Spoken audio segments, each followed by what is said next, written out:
The Cellcast is recorded in front of a live streaming audience.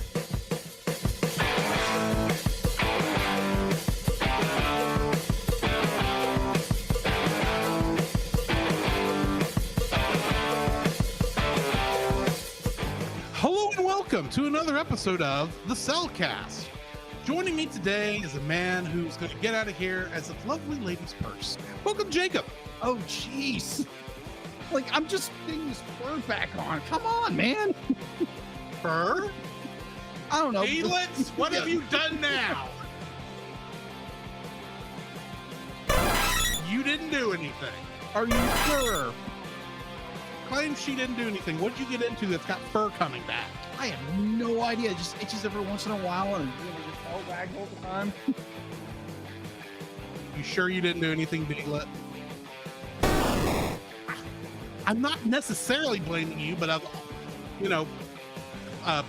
boy who cried wolf kind of thing going on right here. It's You happened. have turned him into enough animals over the course of the past year. Admittedly, you're my first guess. Oh, that's fair, huh? Okay.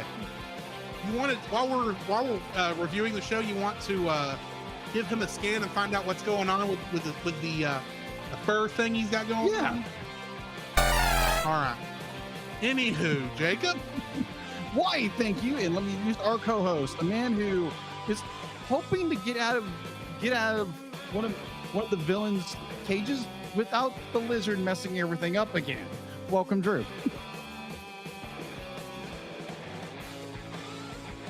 I'm lost on that one, actually. Outie. Good night. That guy was Jar Jar before Jar Jar. Yes. Oh, my word. Except, surprisingly enough, much like Jar Jar, he grows on you after a while. Which That is true. Scary. That is true. Scary. Thing is, he grows on you like a mold. That is true. So before we do anything, happy St. Patrick's Day, everyone. Yes, that's why we're both wearing green. Yes. Even Deela over here is in the corner is wearing green. Of course, she wears that all the time. Yeah, that's her natural. That's That's her the soundboard. shade. But anyway, Jacob, how are you doing this evening? Man, I'm doing good. It's been a very long week. Oh my gosh. Like it's one of those weeks where we're like, work is slow, and so you find yourself doing everything possible to keep yourself busy. Believe me, I get that. That's kind of been my week. Yeah, like going different places and forgetting you forgot where you went, but it's been one of those weeks, people. It's been one of those weeks. It's spring break. Yeah, it's spring break. Surprisingly, which is neither one of us are in school. You at least, I can see how spring break would mess with you because you got all those high schoolers working up there with you. So I get that. Right. Which can be very interesting. Me and my girlfriend, Ashley, love you. We went to Lufkin on Tuesday. That was fun. We went to the zoo, went to this place called Roast, restaurant. Roast. Is you sure it's not Roost? No, it's Roast. Well, then I read it wrong on Facebook. No, I probably wrote it wrong on Facebook. I thought it said Roost, Roost. Yeah, Roost. Like, yeah, you said roast a second ago. Like what you do to coffee. I don't know. I'm blah, blah, blah, blah, blah, blah, blah. Either or. You're welcome, guys. Yeah, you're totally welcome. Yeah, so we went to Lufkin, which is about an hour away from where we live, and had fun. Be like, I think our relationship's gonna get, me and Ashley's relationship's getting a lot deeper. Let's say that. Let's go deeper. Right.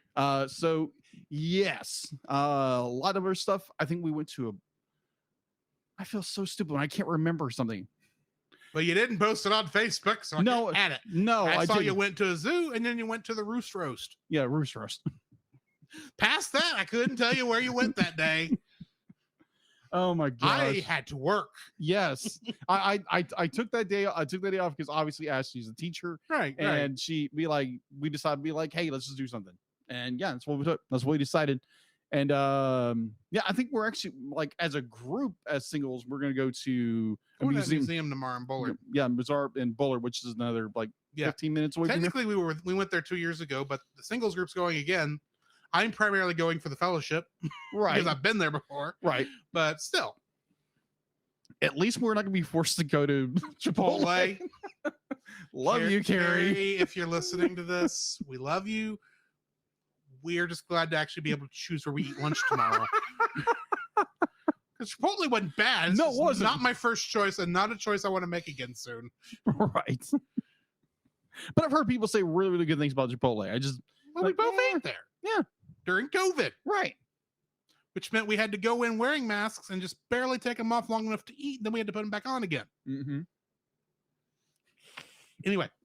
Thanks, COVID. Yeah, thanks, COVID. Anyway, so that's been my week. I know me and Ashley did something over the weekend. I know that. I'm not recalling exactly what we did. I know we went to. It was your date weekend. So that's like every right. weekend. That's every weekend we do something over the weekend. I think we went walking. We went to Tyler State Park.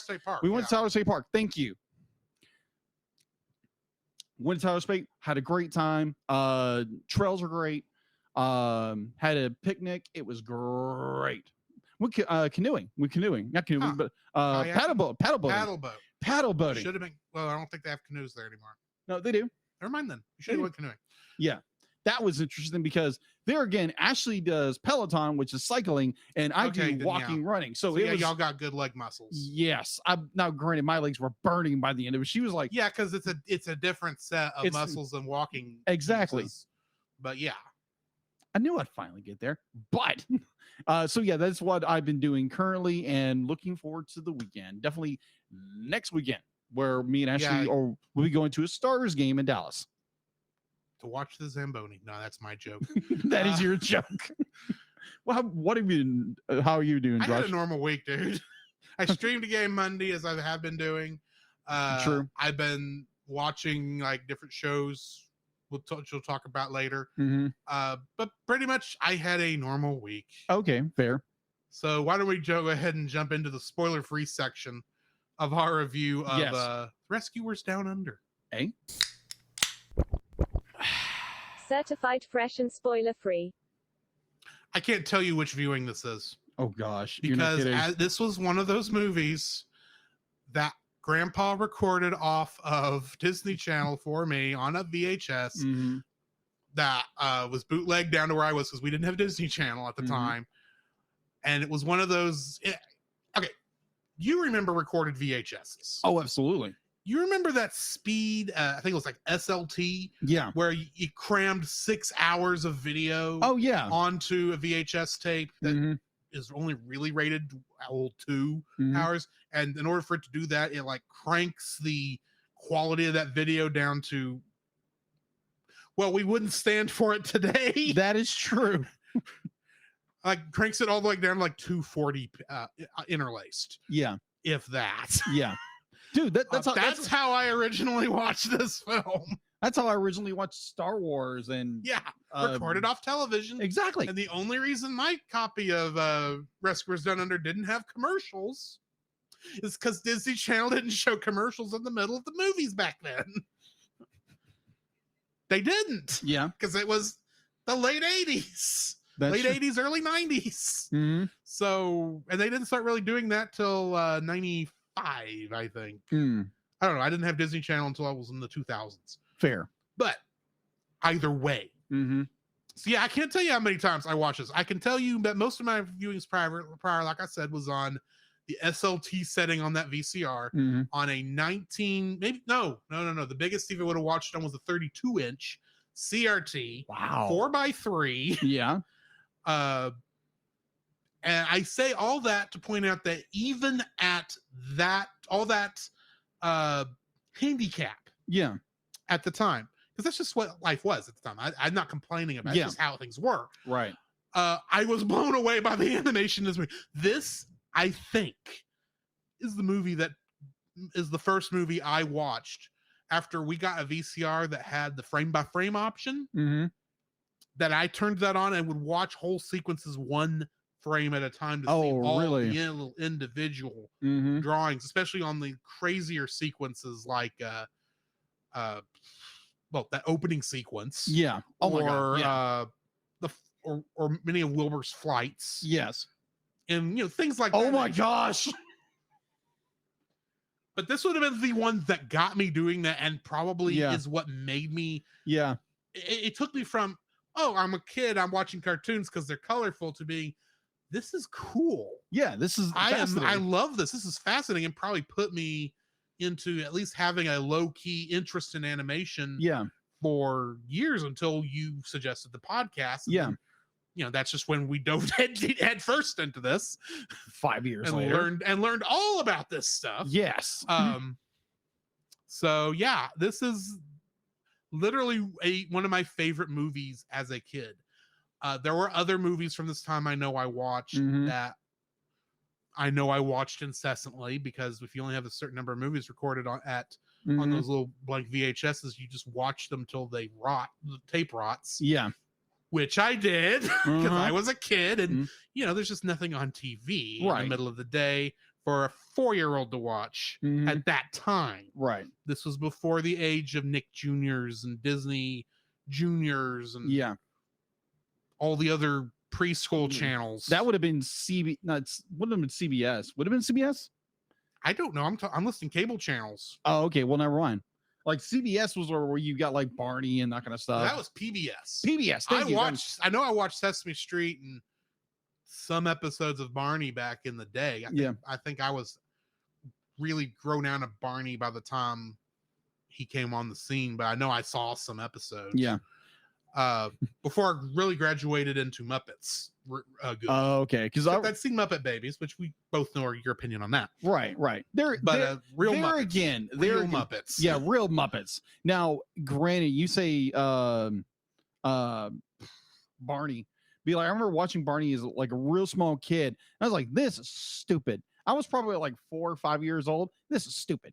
Oh yeah, Barney was stupid. Yeah, Barney was stupid. The best thing to come out of Barney was the Animaniacs making fun of it. That is true.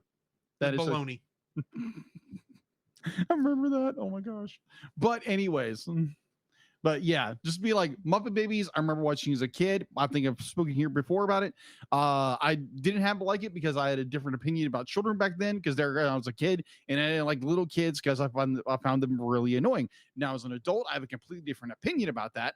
So I think watching Muppet Babies again as an adult perspective might change my perspective on it. Admittedly, I was a little confused there because I missed that you were talking about Muppet Babies. Yes. I was thinking, there's only one kid in this entire film. Who are you talking about? Because this doesn't sound like Cody. No, it's not Cody. But either Cody, we'll get into this when we get into the full review. But good night, Cody lives a charmed life. Yes, for a kid who lives in the outback. Yes. Anyway. Yes. Do you have anything else to add before we drop the spoiler warning? Yes. Other than this is a great movie and you should watch it. This is a fantastic film. This is a film that I watched as a child because my mother made sure we like one of the big things. She was always, it's like, you're gonna get Disney films like every year. Disney films every year. So we got the clamshell Disney films every year on VHS. And Rescuers Down Under was one of them. We didn't watch the Rescuers before. We watched Rescuers Down Under, then Rescuers. And I absolutely love this movie. I know I watched Rescuers, the first one, on a bootleg VHS also, but it was years after I'd already learned the ins and outs of this movie by watching it incessantly. Yes. And let's just both be honest right here, right now. This movie is 10 times better than The Rescuers. Agreed. Just putting that out there right now. Yes. Just the simple fact that our villain is not aping another villain. This villain actually caused other villains that came after it to ape him. True. More on that later. Yeah, there's let me put it this way. If you are a 90s kid and you all know all the good 90s Disney villains, from Gaston to Clayton, they're all based on this guy. Yeah. on McLeach. George, on McLeach. On McLeach. They are all McLeach in And- different forms. In similarities, yes. This was the guy that started the trend. Yeah. Good night. Can you imagine Little Mermaid if it had come out after this and they tried to put a McLeach-like character into that? Who would it be? It wouldn't have worked because Ursula is the villain. But anyway. Yeah, Ursula's just like you've heard, be like if you listen to our review on The Little Mermaid, go check it out if you haven't. But yeah, Ursula as a character is a very menacing character. Now, McLeach on the other hand is a whole different ball game. Let's get into it before I say some spoilers. How about that? Yes. Go watch this film. It's amazing. You can go watch it on Disney Plus. Yes. The following is a spoiler-filled review for the movie The Rescuers Down Under. Listener discretion is advised. Outie, outie, outie. That's right. This started that long before Toy Story did it. Yes, it did.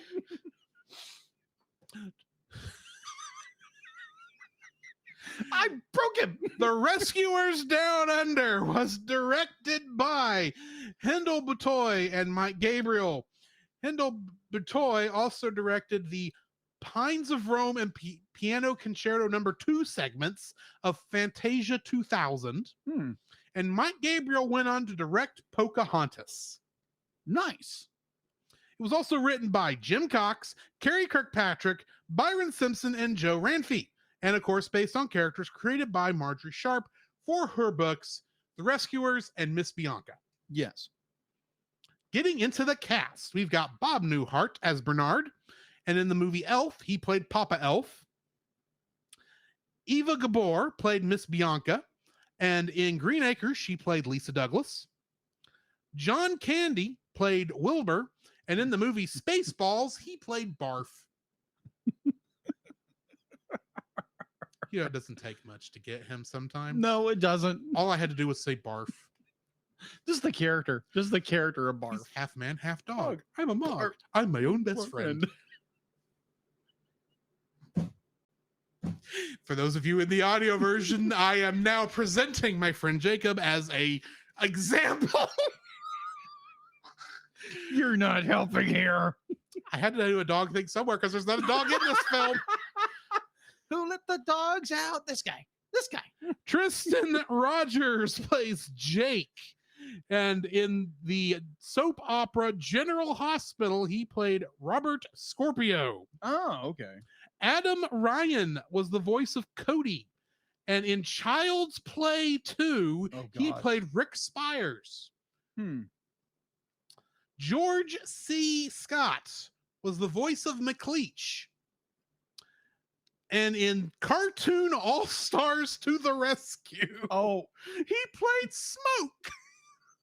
The villain. He did play the villain. Yes. That's right. Yeah. So if you want to go listen to that one, it's on what? Retro Rewind? Yeah, Retro Rewind. No, that hasn't released yet. Oh, it hasn't been released. They have yet. not released that episode yet. Okay, so wait off and hear that one. Listen for that one.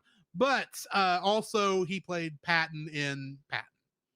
That's just to right. throw something else people know. He's Yeah. also in Dr. Strangelove or How I Learned to Stop Worrying and Love the Bomb.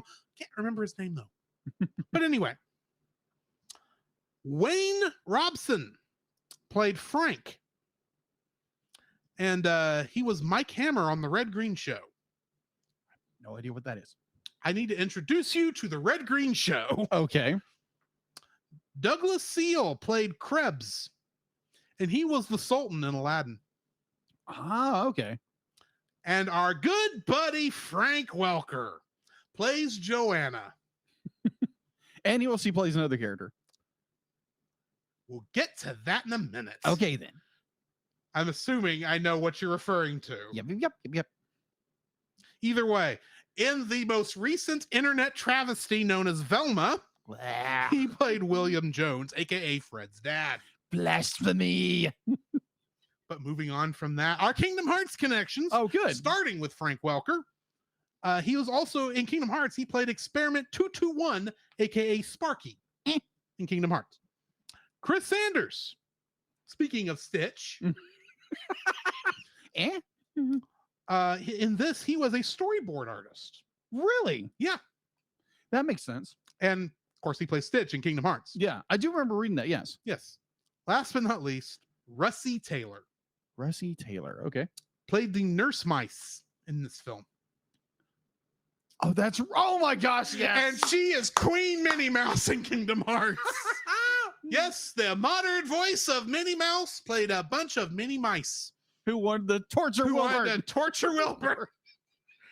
Which, Poor when bird. you recognize that and you watch that scene, you can't see Minnie Mouse loading a shotgun with tranquilizers. Oh my gosh, yes. Yes. Poor Wilbur.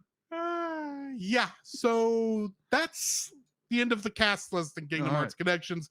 What do we have in info and stuff All right. So, on this horribly underrated film? agreed. So IMDb has a 6.8 out of 10. Come on, people. It's just better than this. You can be able to watch it on Disney Plus. Production was Silver Screen Partners 4. I think this was one of the last ones Disney had to do with Silver Screen. Yes, one of the very last ones they did. Walt Disney Pictures and Walt Disney Feature Animation, distributed by Buena Vista Pictures Distribution. Thank you. I get tongue tied quite easily. Admittedly, Buena Vista Distribution is a tongue twister, even for those of us who don't normally get tongue tied. That is true. That is so true. Speaking of tongue twisters, that sentence I just said. Yes, you did. Released originally on November 16, 1990, box office had an estimated budget of $30 million. Its opening week for the US and Canada was $27.9 million. It's no correction. I read that wrong. Scratch that. Opening weekend for US and Canada was $3.4 million on November 18th, 1990.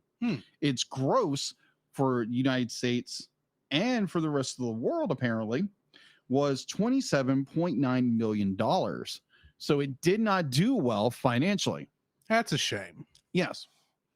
And apparently you're probably going to get into this in the trivia later. But this was the reason most of the sequel films that came out in the 90s were straight to home video. Yeah, was because how poorly this film did as the first sequel film. Yes, it is actually one of the first sequel films that Disney ever did. And went to This theaters. is the first. Yeah, it is. You're right. It is the first. You're right. All right. So in home release, The Rescuers Down Under was released in the Walt Disney Collection video series on September 20th, 1991 in a pan scan transfer, while the Rescuers was released on VHS almost a year later in 1992. Unlike the original film, however, The Rescuers Down Under was not included in the Walt Disney Masterpiece Collection line, but both the home video releases went to let's see, that was released in 1993. It was originally released. The VHS edition sold 5.8 million units in the United States, generating $72.8 million in revenue. Launching in 2000, January 2000, Walt Disney Home Video began the Gold Classic Collection, with The Rescuers Down Under reissued on VHS and DVD on August 1st of 2000. The DVD contained the film in the 1.6 aspect ratio, enhanced with a 6.9 television sets and 4.0 surround sound, and included special features included a storybook and trivia about animals of the outback. The Rescue Down Under was released alongside The Rescuers in a Blu-ray in a 2-movie collection on August 21st, 2012, in conjunction with the first film's 35th anniversary in the United States. So sequels. A third film was planned for 1996, but after the death of Eva Gabor, all future rescue films were Ava Gabor, because it's like Evangelion. Yeah, Ava Gabor.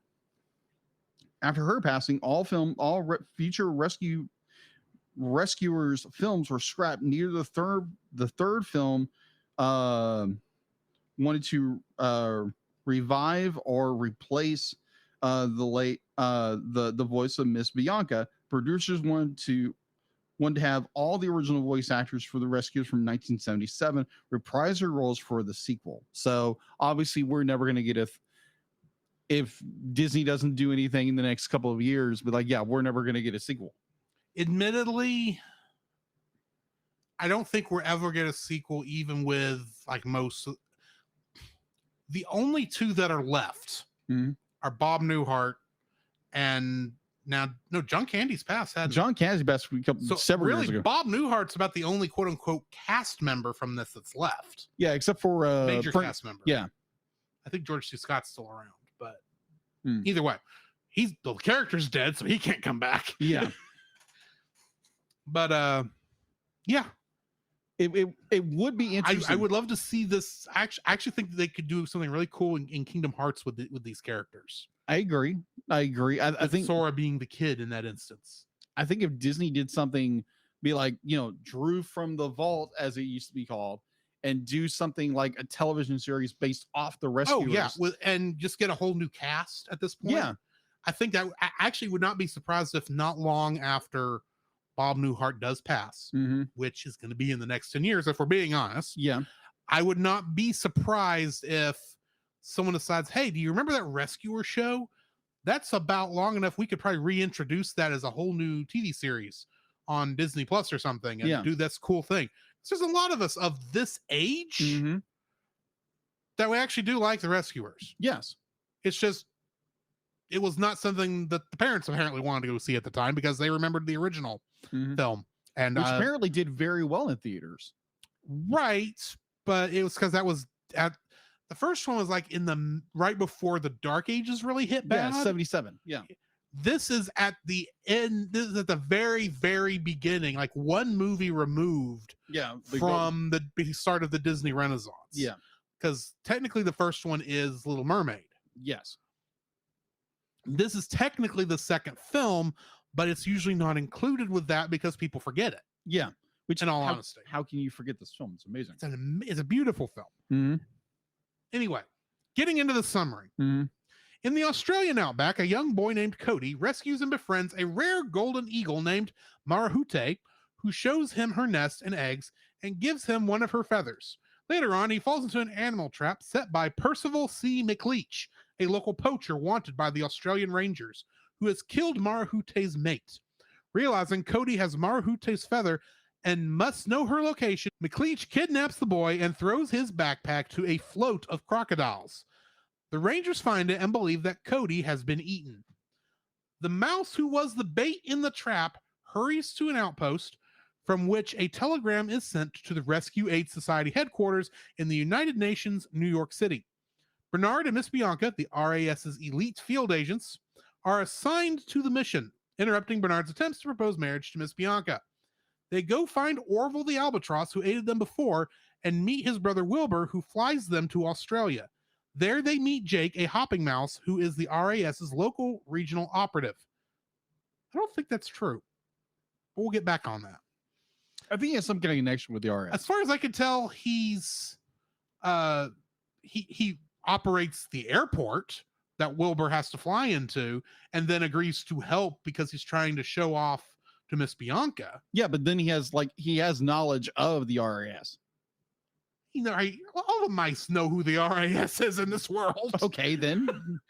Heck, I wouldn't be surprised if every animal everyone but the humans know about it, because every kid they come across does not know who these people are. That is true. Anyway,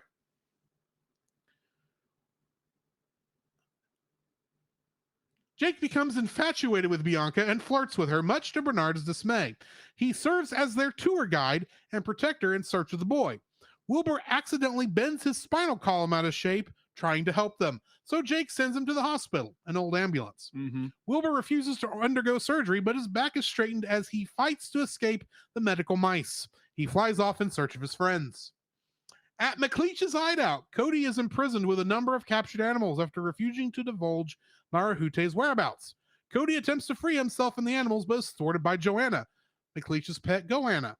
Realizing that protecting Marahute's eggs is Cody's weak spot, McLeach McLeach tricks Cody into thinking someone else killed Marahute and releases him, knowing that Cody will go back to the nest. Bernard, Bianca, and Jake arrive as McLeach departs in his half-track after Cody. The three hitch a ride on the vehicle and warn Cody upon arriving at the nest, but McLeach captures Cody, Marahute, Jake, and Bianca. McLeach then sends Joanna to eat Marahute's eggs, but Bernard manages to trick her using egg-shaped stones. Wilbur arrives at the nest, and Bernard leaves Wilbur to sit on the real eggs while Bernard goes after McLeach. McLeach takes his captives to Crocodile Falls, a huge waterfall at the edge of the river he threw Cody's backpack into. He ties Cody up and hangs him over the float of crocodiles, intent on feeding Cody to them to eliminate him as a witness. Bernard, riding a wild razorback pig he tamed using a horse whispering technique he learned from Jake, arrives and disables McLeach's vehicle before he can succeed. McLeach then attempts to shoot the rope holding Cody above the water, but Bernard tricks Joanna into crashing into McLeach, sending both of them into the water. The crocodiles turn their attention to McLeach and Joanna behind them. Cody falls into the water as the damaged rope breaks. As Joanna flees to the bank, McLeach fends off and taunts the crocodiles, forgetting about the waterfall until it is too late. He tries to swim to shore, but is washed over the edge to his death.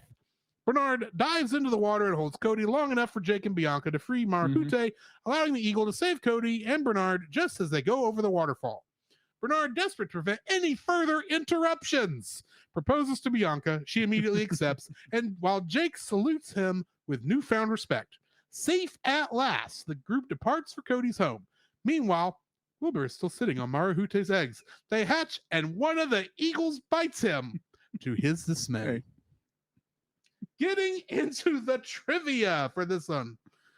This was Eva Gabor's last film before her death in 1995.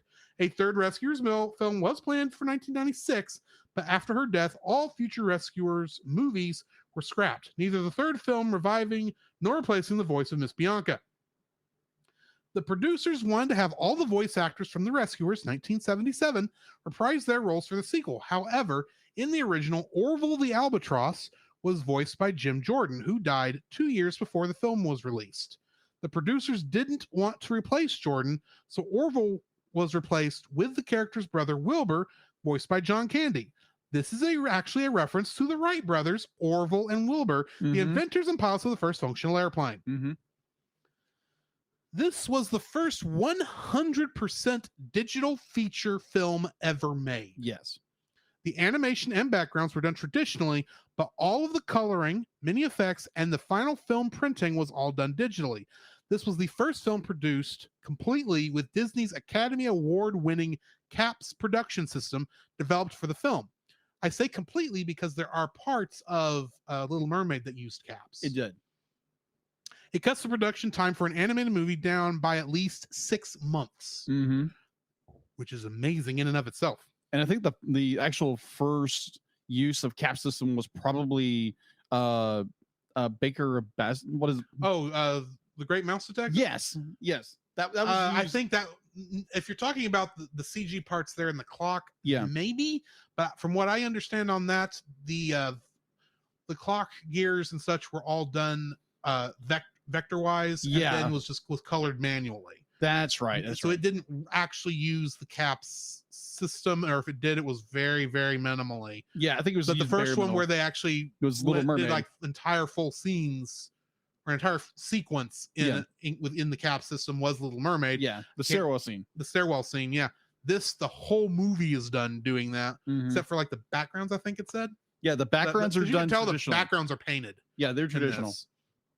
But that being said, the flying scenes with Marahute were inspired by the films of Hayao Miyazaki, which typically feature elaborate aerial scenes. That makes sense. McLeach would serve as inspiration for several later Disney villains for years, including Gaston from Beauty and the Beast, Governor Ratcliffe from Pocahontas, Clayton from Tarzan, and Commander Rourke from Atlantis: The Lost Empire. Oh, that makes perfect sense. Disney's first theatrical animated sequel.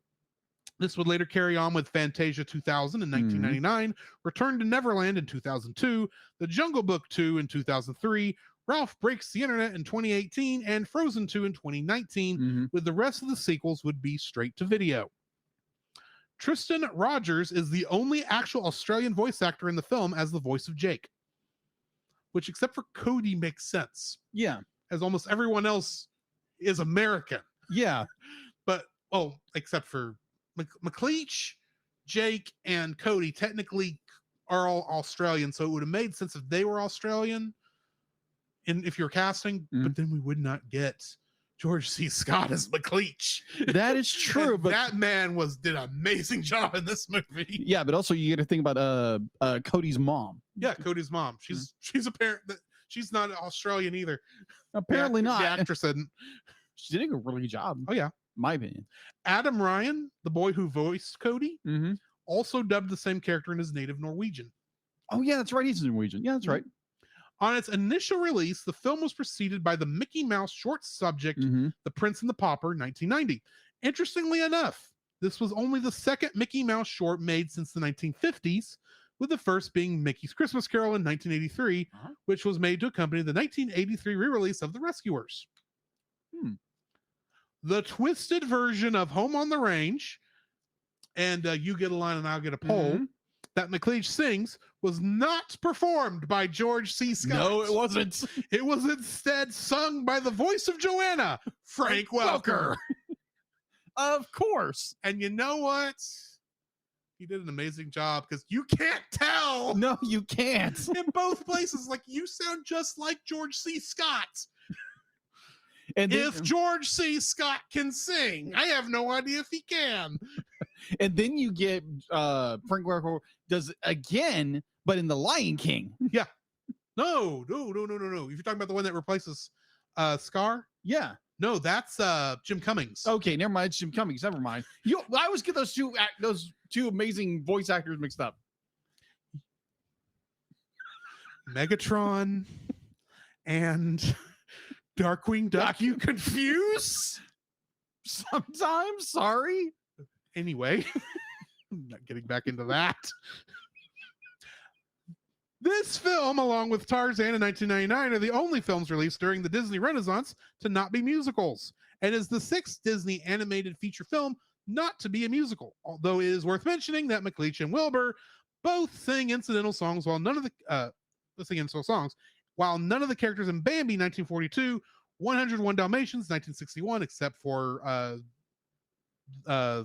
the guy, the Pongo's owner. Can't think of the character's name. Either way, him. Yeah, because he sings in that, obviously, because he sings Cruella de Vil. And the Great Mouse Detective, except for Radigan and his thug minions.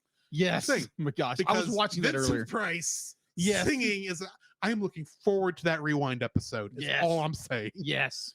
There's a reason that song has since ended up on my phone. Goodbye so soon until we meet again. Unfortunately, this is the least successful film released during the Disney Renaissance, and the only one to not breach $100 million in its opening weekend, after it only grossed $27,931,461 that weekend's box office. Disney executive Jeffrey Katzenberger pulled all television advertisements for the film. Katzenberger. Actually, it's just Katzenberg. I don't know why I said Katzenberger. Anyway, maybe he's hungry. The film opened on the same weekend as another feature film starring John Candy, Home Alone, which went on to gross more than 10 times what The Rescuers Down Under did. The financial failure discouraged Disney from releasing subsequent non-computer animated sequels in theaters, although there have been exceptions to this rule, such as Fantasia 2000 in 1999, Peter Pan 2 Return to Neverland in 2002, and The Jungle Book 2 in 2003. This is the first animated film to have the appearance of multi-plane shots with the use of computer layering and formatting, as opposed to manually producing the shots with multi-plane cameras. Yes. Previous Disney films had no multiple plane shots or only 2-plane shots. At 1 hour and 17 minutes, this is the shortest film of the Disney Renaissance. Of all the things McLeach calls Joanna as an insult, such as a 4-legged python, salamander, etc., he never once refers to her by her actual species name, a goanna, a monitor lizard found in Australia and Southeast Asia. He even simply says Joanna eggs to her at the part where she steals his eggs. Mm-hmm. Early drafts of the film originally had Percival C. McLeach get eaten and mauled by a pack of dingoes. I would have paid to see that. But this idea was scrapped from the film due to its graphic nature. No kidding. The same is also said for an alternate death scene in Beauty and the Beast, 1991, for Gaston.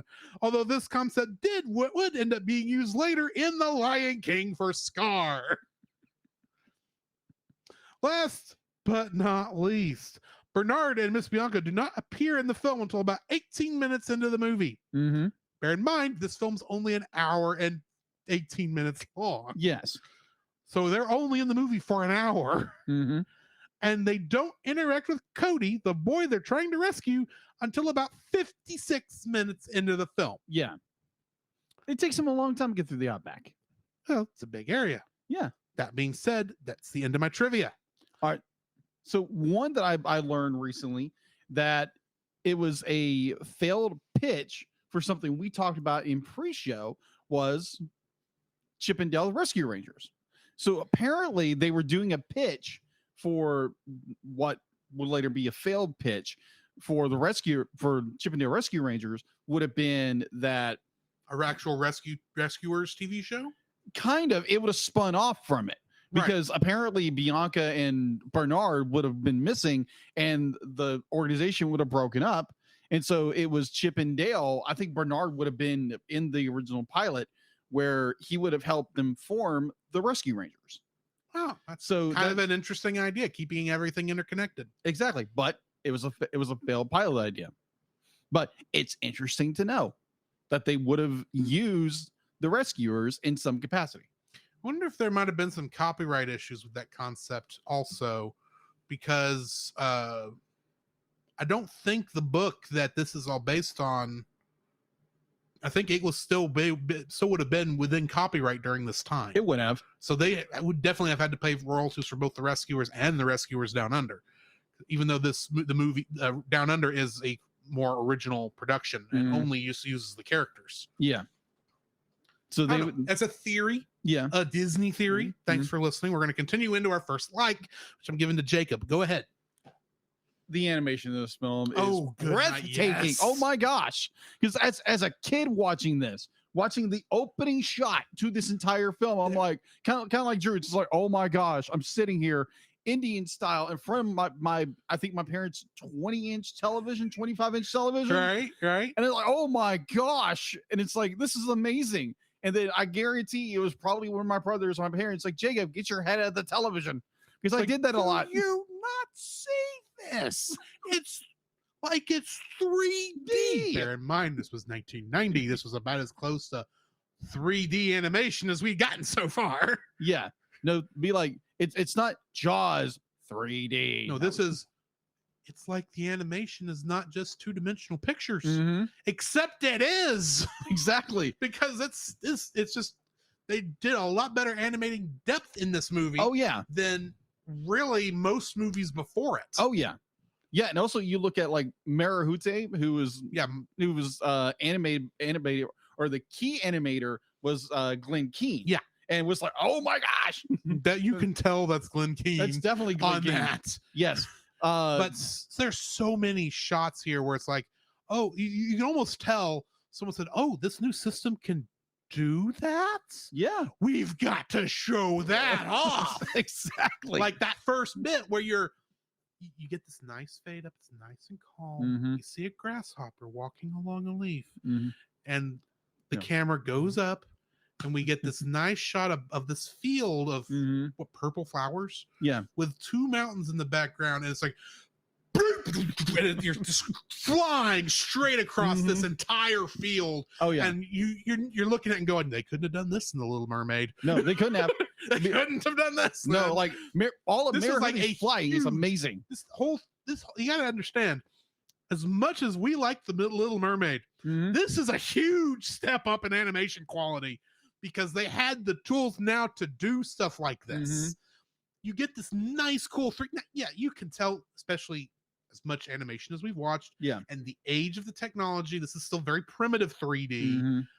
So you can kind of tell that that's computer generated mountains Yes. that they've painted to look nicer. Mhm. But still, you get that whole thing where you're flying up on it, and then you can see the house, and it flies into the window of the house. And at no point does it ever, you ever have that moment where you can tell the quality dramatically increased because Yeah. they were now making bigger pictures. It's like, no, this is the same vector image, Mhm. just shrunk really small, and they just made it bigger to simulate the camera getting closer to it. So you never lose detail, True. and you never gain stupid detail that wouldn't make sense to show up. That's true. Sorry. No, The you're good. graphic designer in me exploded right when watching. I the can beginning of this, tell. and it does every time. It's like, "Good." Jumping on top of that, another moment, that shot of Miss Bianca in the truck as it drives away, and you see it go through the mesh of the cage. Oh yeah. As the thing goes off, and you get that nice little it's not a parallax effect, but you get that 3D, like you can see the depth move. Mhm.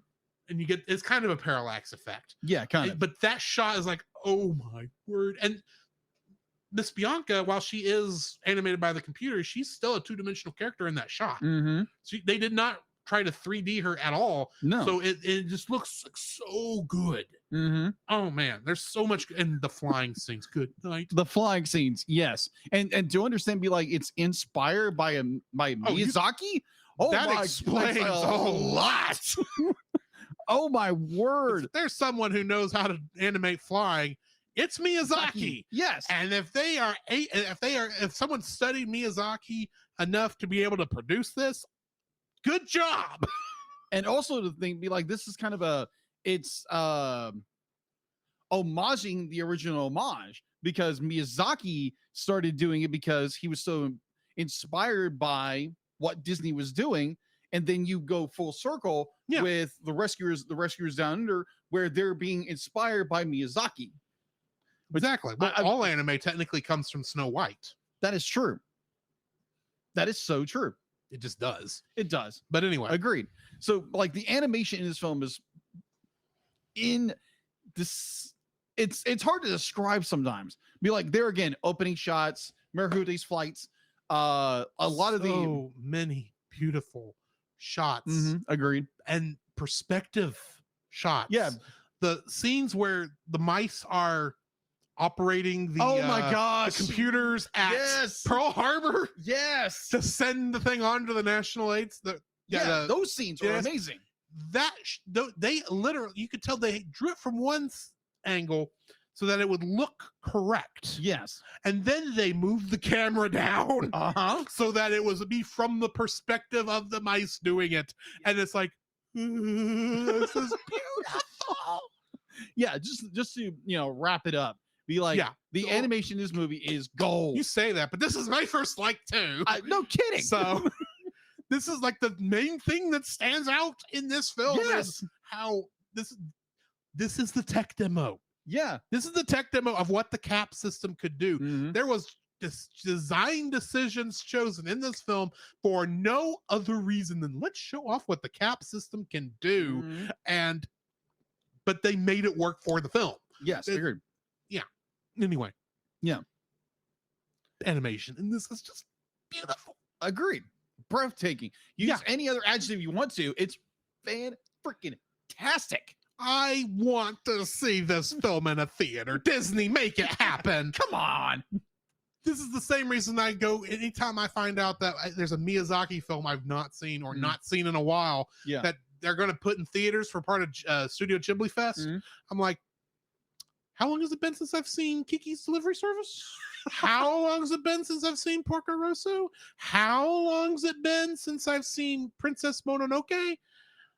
3 years? Yeah, it's been enough time. Let's go watch Studio Ghibli in a theater. If Disney does do that, Disney needs to do that. I'm sorry. But I mean, like, they are the ones that pioneered that idea of re-releasing your old movies in a theater, and they've not done it since the 90s. Yes, which they need to revive that because it would be epic to see those like older films back in theaters. Yes. For our generation, the generation before us, and the generation after us. And plus, can you imagine seeing this film in a theater? Oh my gosh. Oh my word. No remastering, no 3D No. manipulation. Just put in theaters. Take what you got on Disney Plus, or maybe go back. I'm assuming that you've got the film somewhere. Mhm. Just do an 8K scan. Do a little minor cleanup, just enough to get the dust particles off of there. Nothing. Right. Still leave the film grain, and put that in the theater. And I guarantee you, we'll be going, oh, look at the pretty colors. You'll be like, just buy drill pants. bibs for adults because you'll be fine, and you'll sell them because we'll be like, ugh. Because I'm sorry, this film does stuff that the Disney Renaissance films after it don't do. Yeah, agreed. And it does that 10 times better than you think it would. Yeah. And that's what I wish we got in some of these later films. Don't get me wrong. Love Beauty and the Beast. Love The Lion King. Love Aladdin. Love I even like Pocahontas, even though it's been a hot minute since I've watched it. Yeah. All those 3D films, they all look good, but none of them ever do stuff that this film does. And it's because this film was showing off. Yeah, agreed. And honestly, I want to see more films show off a lot of times, as long as it makes sense as part of the story. Because, I hate to jump over your second, but this is a good segue. Okay. I'm sorry. No, go ahead. You're excited. It's so I'm excited, yes. Yeah. Because along with all the great animation, my second like is the fact that they didn't skimp on the story. No, they didn't. They did not. I mean, yeah, there's a little bit of a green, let's all hug the trees and animals and such. Look how horrible poaching is, and makes it sound like all hunters are evil and stupid and evil. Yeah, stupid and evil. Yeah. It does have that kind of feel to it. It does. Especially when you're looking through the eyes of a jaded 37-year-old who's had to live through the woke era of the United States of America. True. There is that in there. But just wait till next week's episode. Yeah. The film I only watched half an hour of originally, and I don't know how it ends.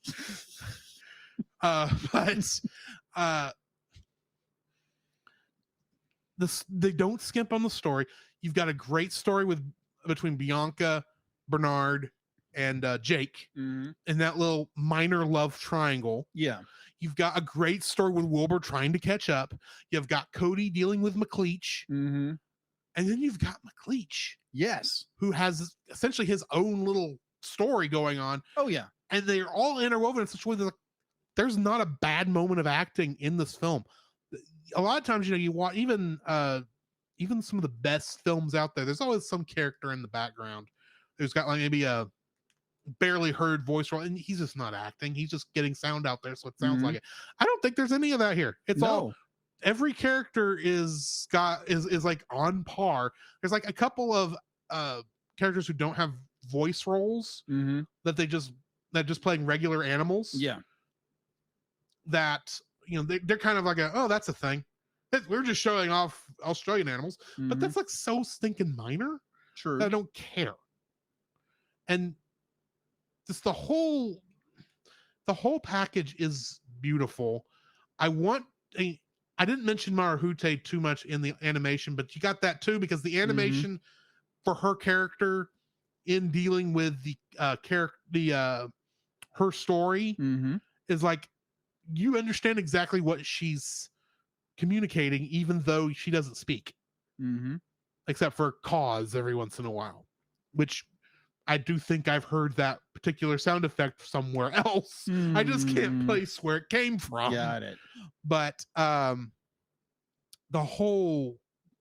story in this is just so stinking good that you're clearly, it blows the first movie out of the water.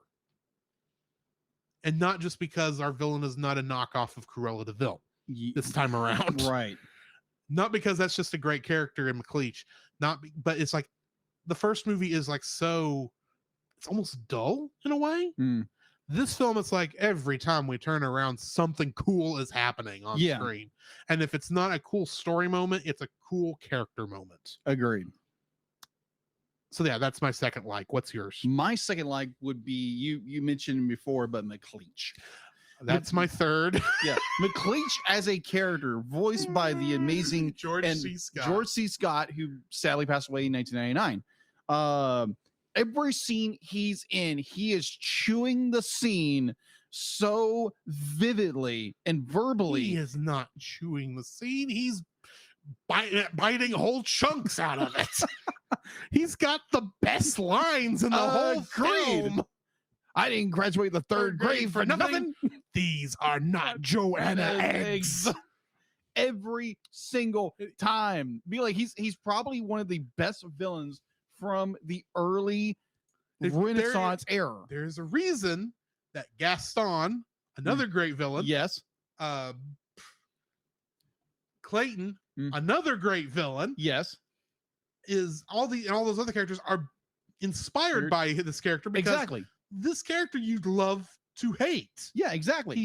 He's an evil character through and through. You know he's not a good guy, but you're still happy to see him on screen because you just he's having so much fun. You can't not enjoy him being up there. I agree that Clayton, I want to call him Clayton now. We haven't watched that movie yet. No, we haven't. But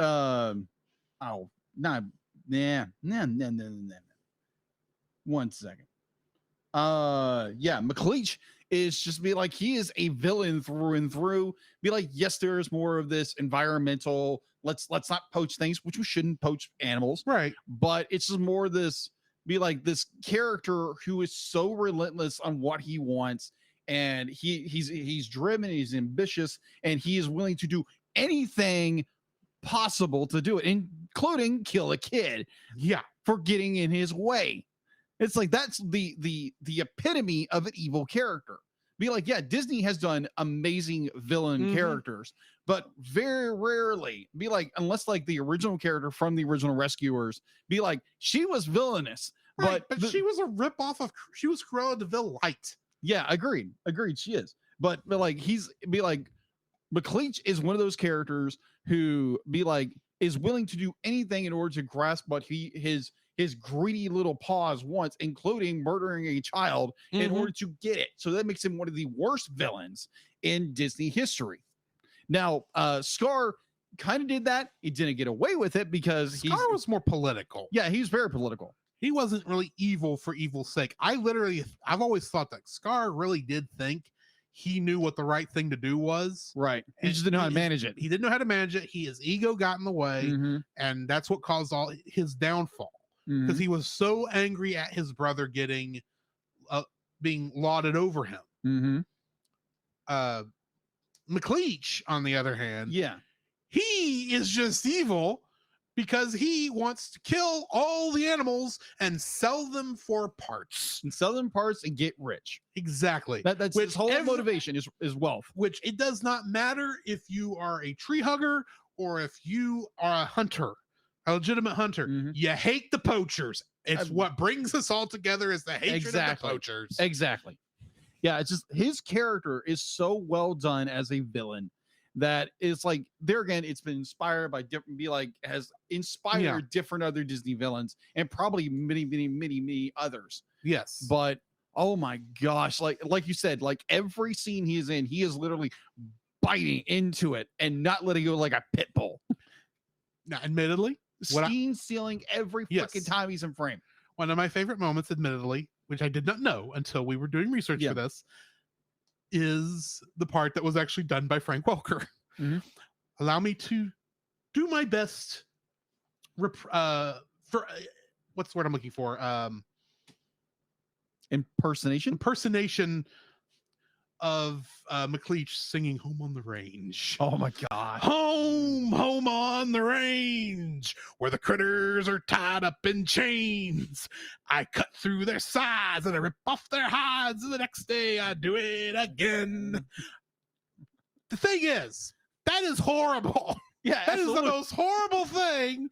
But it's like, Yeah, he's a villain. He wants to do horrible things. Exactly. And he's loving every minute of it. There is something, we've said this like when we were on Monster on Film Vault talking about Ooze. Yes. Ivan Ooze. Yes. And so many other characters. That's the first one that comes to my mind. Mhm.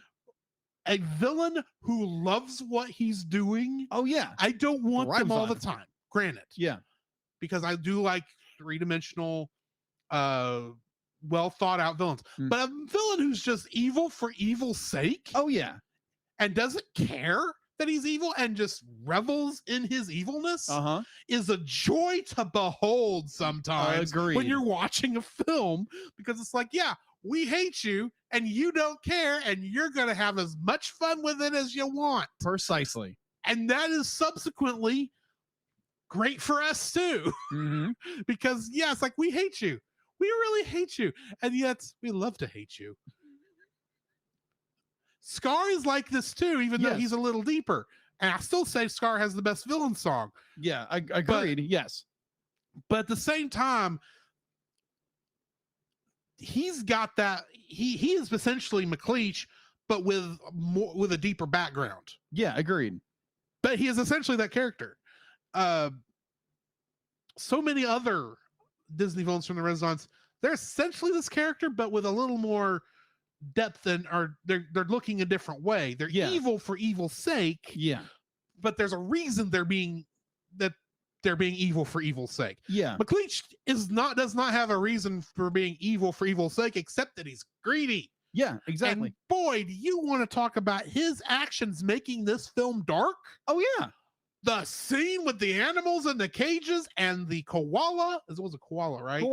Koala is telling everyone how they're going to get out of there.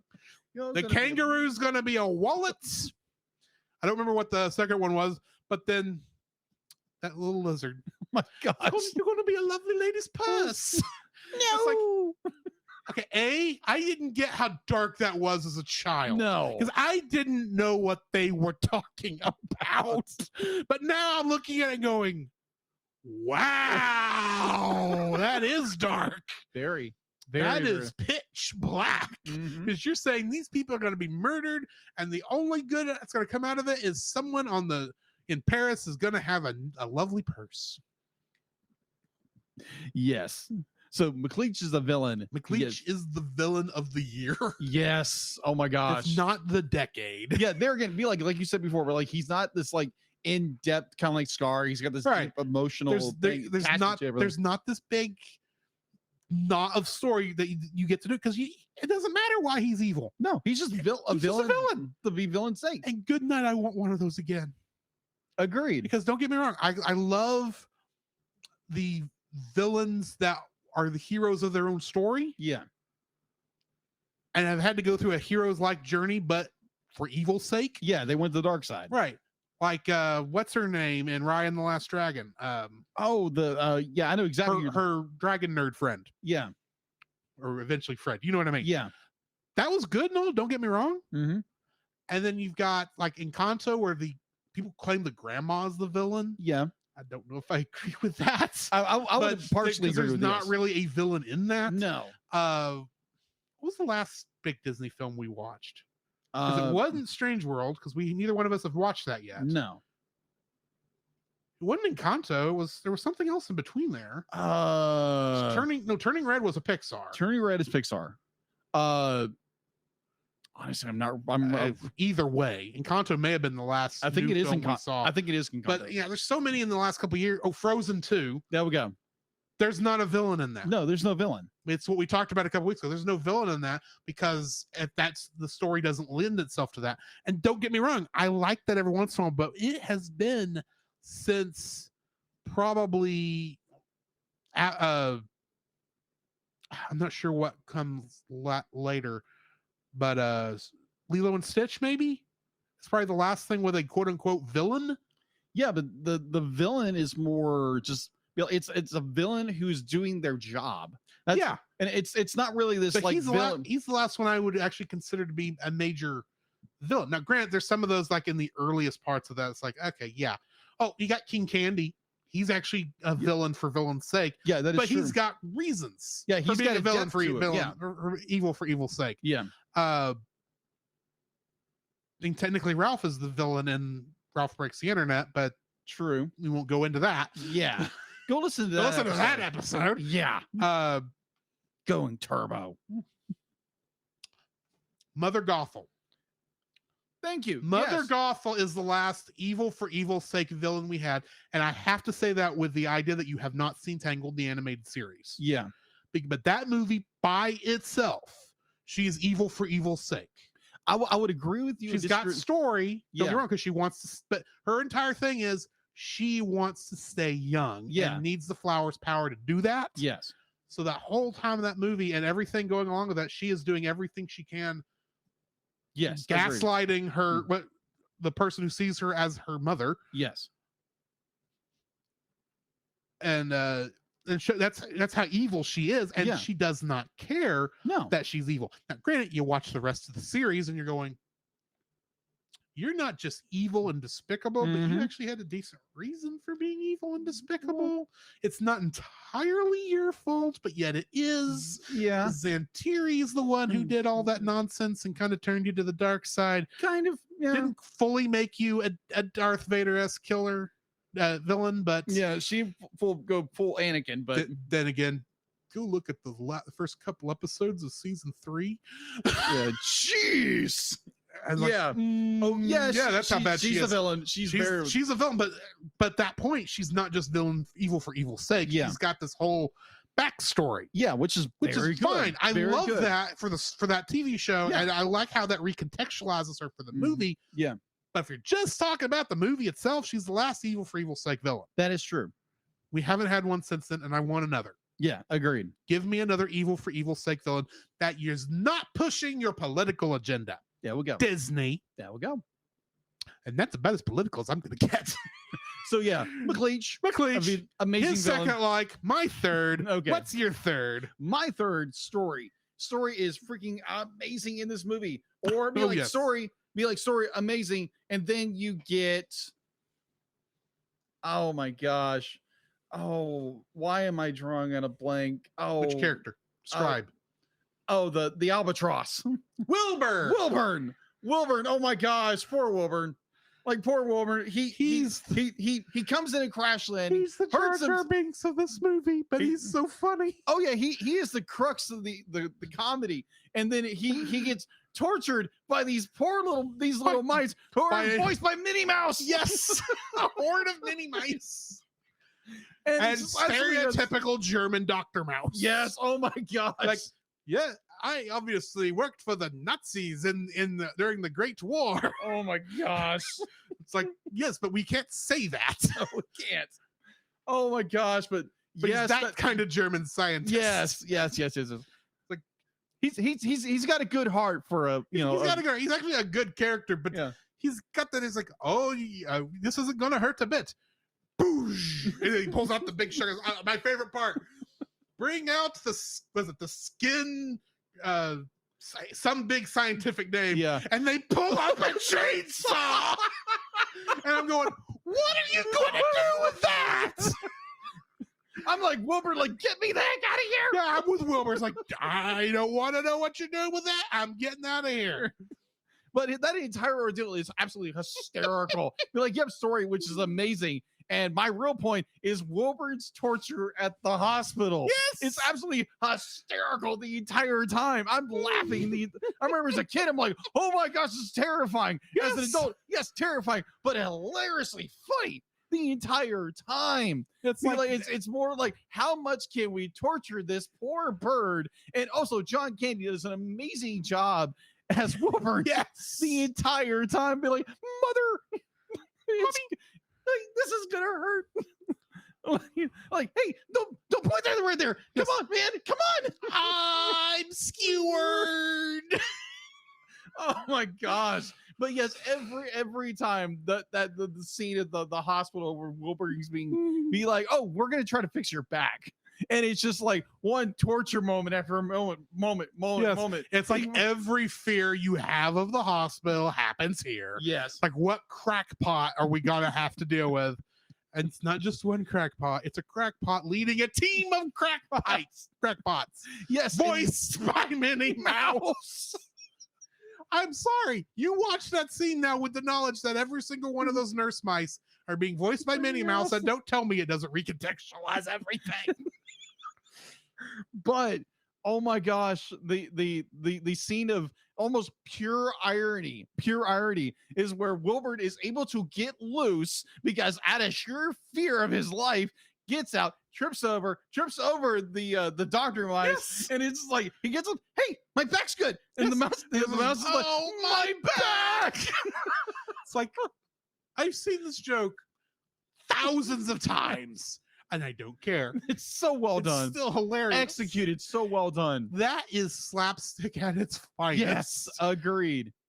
And it'd be like it's And well with proof- such a good story. Further proof that you don't hate all comedies. No, I don't hate You all just comedies. hate one type. Yeah, But anyway, yeah. Don't give me something. Trying to be don't go serious fully and a comedy satirical. at the exact same time. Anyway, Yeah. you ready to jump into our dislikes? Yes, let's get our dislikes. This is actually going to be tough, Yeah. to be honest.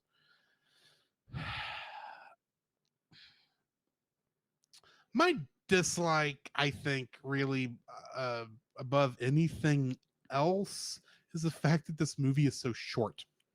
Oh, okay. I kind of wish it was about an hour and a half long because there's so many good moments Mhm. that, and they're not rushed. Don't get me Yeah. wrong, but there's not a lot of time to breathe. Yeah. It's a very tight script. Yeah, it is tight. Very tight. Almost too tight because it's like you get times you can breathe, Mm-hmm. but I kind of want this more like you've got this great cap system you're showing off. Show me some more landscapes. Like give me more time when after Jake has gotten the snake. I just realized that. Jake the snake. Anyway, after Jake gets the snake, show me them. Give me more scenes of them, like just like travel scenes. Mm-hmm. There's a lot of travel that goes on here, but there's no travel scenes. No. Well, there are, but it's like one. It's very like, short. It's like 3 seconds. Yeah, 3 or 4 it's like, seconds. give me just a little bit. We get one really nice shot of the Sydney Opera House, Mm-hmm. and that's about as close to a look at all the cool stuff kind of scene we can do. And I guess it's because no one thought. I guess it is Australia, and Australia is kind of a desert in the center of it. Yeah. So I get that, but you got so much of this big area. It's like, just give me something. Like, give me like a camera flyover from like when you're moving from scene to scene. Mm-hmm. Leaving Bernard and Bianca and Jake on the snake, and then kind of fly over to where McLeach is taking Cody into the lair. Mm-hmm. Maybe take a little bit longer on the scene where you're showing Cody's mother finding out that from the Rangers that they found Cody's backpack in Crocodile Falls. Mm-hmm. Give me some more of that. Fair. Just more time. It's like, let me live in this world just a little bit longer. I don't need songs, but to be honest, but that would have pushed it a little bit farther if we had something more of that. Just give me something more to like chew on. Give me time to not really feel like this feels like a made for TV movie. Okay.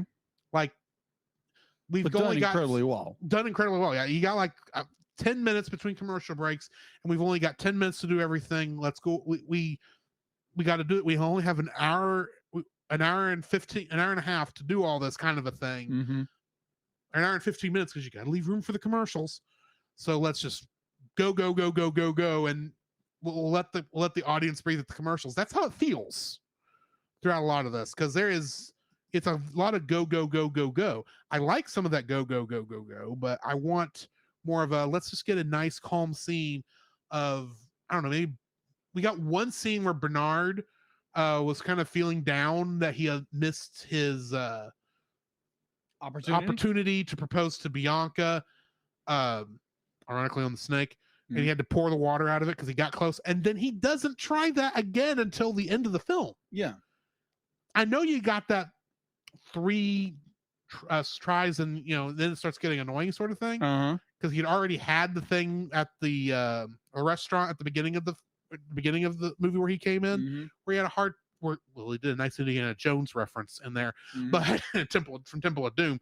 But give me some more of that. Give me more where he's trying. Give it to me where I understand why Bernard and Jake have an antagonistic relationship, so that at the end, when Jake gives him the thumbs up, you can tell it's not really antagonistic. Because the first half of this, yeah, there's a little bit of that back and forth, but it's not. Okay. Because, yeah, Jake is hitting on Bianca, but that's just because she thinks he's cute. She's already well aware that Bernard has the hots for her. Yeah. Probably is trying to make it more serious, and he's kind of just leaning in it.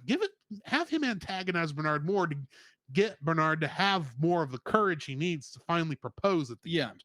Make that more connected.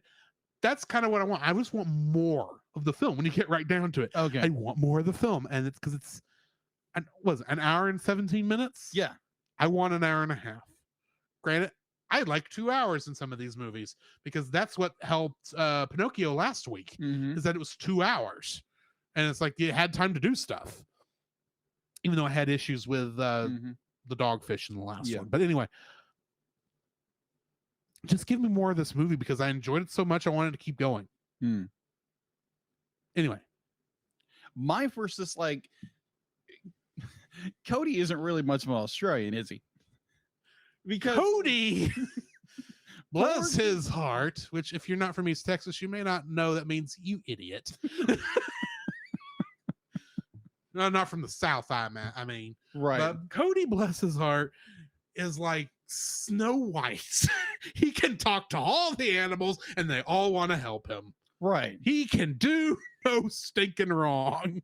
That is true. But the point I'm wanting to get to, and he's not Australian. He's not Australian. Be like, when we first meet him, when he says, "Be like, oh, I got some sandwiches in my pack." Yeah. And there's like one or two things he says that sound Australian. Like he's trying. He's trying to sound Australian. To put that accent in there, but he ignores it most of the time. He drops it like a bad egg. Yeah. And it'd be like the other Australian characters, like Jake.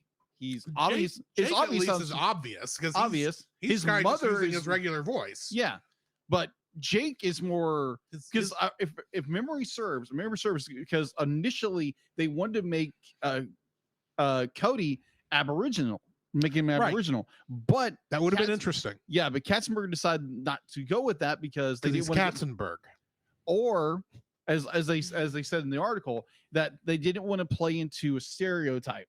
They didn't play into a stereotype of Aboriginal. That was their thinking. So they made him white. So they went with making a young Crocodile Dundee. Pretty much. Because apparently young Crocodile Dundee, who does not even have the accent. No. Except he tries. He tries a few times. Yeah, very few times. He tries again during the scene where they're trying to get the key. And he says, in some ways, "That's it, you got it," and it's kind of that Australianish to it, but then drops it. Then drops it a minute, and it's not even that good in Australian. It's like consistent voice, Cody. Please, I know you're a kid actor, but come on. But hey, the kid tried. He tried, yeah. But there was no consistency in his like more of a like. Where was he originally from? Outside of Australia, Norway. Norway, yeah. The actor originally from Norway, be like trying to do an Australian accent, and it sounds good. It sounds good, but it sounds more like an American. The thing is, I think I would like it better if he had just stuck with I'm assuming his normal accent. Yeah, the accent he uses throughout most of the film, and those moments where he tries to do Australian. If he just hadn't done that, it wouldn't mess with me that much. And the reason I think that would have worked is I'm thinking back to stuff like Robin Hood, where everyone working for King John is from the South in England, is from the American South. That is true, and is talking with that Southern twang, talking about Prince John and going to get all the taxes from the church folk. And that doesn't bother me in that film. It's I joke about it because It's funny when you think about it, but when you're watching the film, it's fine. For most of this, the fact I think Cody could have been just have him do his normal voice, and no one would have cared. Yeah, but he keeps fluctuating between like an Australian accent, right. like a sounds like an American. And honestly, I wish they'd just stuck with the American voice and just been done with it. Because yeah, the Australians wouldn't have liked it. And sure, by that time we had Crocodile Dundee. Mm-hmm. And this is not a good Australian accent, so I'm not going to keep doing it. But we had Crocodile Dundee. We had some other stuff that was. This is before Steve Irwin. Yeah, but we knew what the Australian accent sounded like, so all he really may have to do is like throw in a crikey or something, right? And yeah, that probably would have been enough, and just keep the American accent, and no one would have cared. Yeah, or just say, yeah, the kid is a transplant that they happened to move out here to the middle of nowhere, Australia, and he still has his American accent. That fixes it right there. There you go. Just make it where I can headcanon it without it sounding too ridiculous, and it's fine. Right. So yeah, that's my first dislike is Cody's fluctuation between a normal sounds an American and an Australian accent. Cody's probably the weakest character in this film. I agree. In general, and the only saving grace he has is he's a lot better than the girl in the first one. That is true. Because at Penny, least, right? I don't remember her name. Yeah, I think it's Penny. Penny. Yeah, Penny. Because Penny was just annoying. Cody. I would come to the defense of Penny here because Penny was actually more like there was a lot more depth to who Penny was, right? Rather than Cody, because Cody is more like, oh, Cody's a male Snow White living in the Australian outback. True. He can talk to all the animals; they all want to help him, and somehow he can save all of them from poachers. Well, you know what I was doing at the age? It's the same way as with Penny. He's what, 6 years old? Yeah, 6, 7 years years old. You know what I was doing at 6 years old? Not saving golden eagles. Obviously, because you're not from Australia. Even if I was in Australia, I would not have been let out of that yard. Fair. There's none of this running around the Australian outback. What? I can't even believe that actual Australian parents would just let their kids run around the Australian outback like it's their backyard. Hey, when you got a very large backyard. In the 90s. This is the place where where I have seen top 10 lists of the deadliest snakes in the world, and 9 of them are in that country. Well, apparently Cody's just friends with all the snakes, apparently. Apparently. So yes, that is my first dislike of this film. You have a second? No. Okay. I've been sitting here trying to think, do I really not have anything else other than wishing the film was longer? It's like, and you kind of hit it with Cody. Mm-hmm. I can't really add much to that, but yeah. I actually do have a second. I do like Cody as a character, especially in comparison to Penny, but just because Cody does stuff.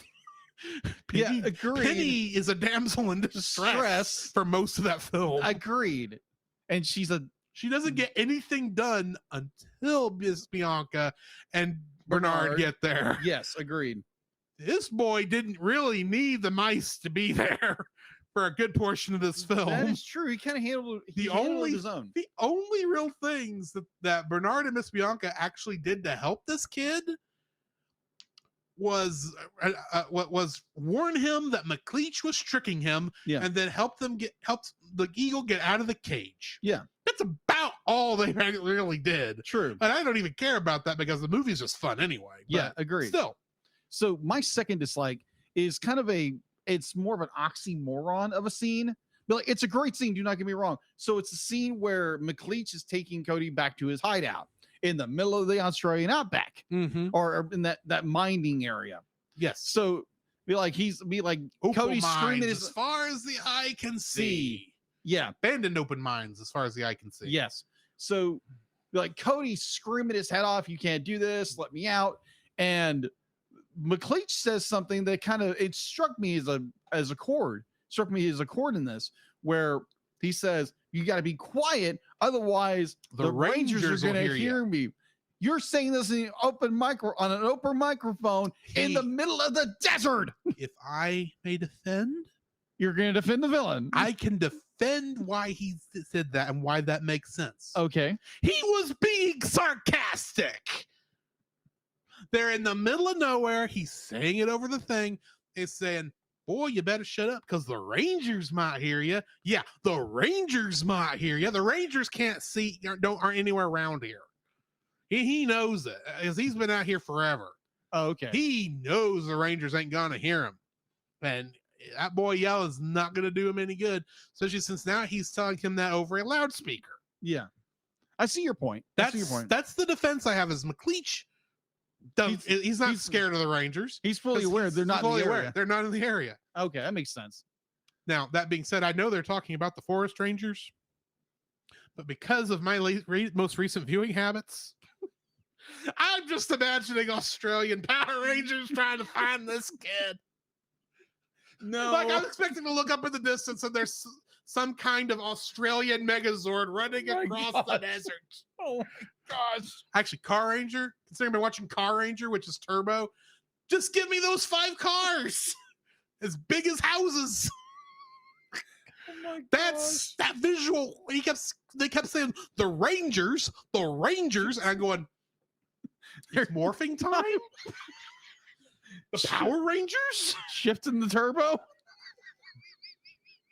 Bear in mind, Mighty Morphin the movie? Yes. Filmed in Australia. Yes. They are in the area 5 years after this. Yes. Oh my gosh. Admittedly, Rita Repulsa is still on her moon in her dumpster at this point in time. Oh my gosh. So yes. That being said, you can't tell me Cody would not have been a better version of Justin.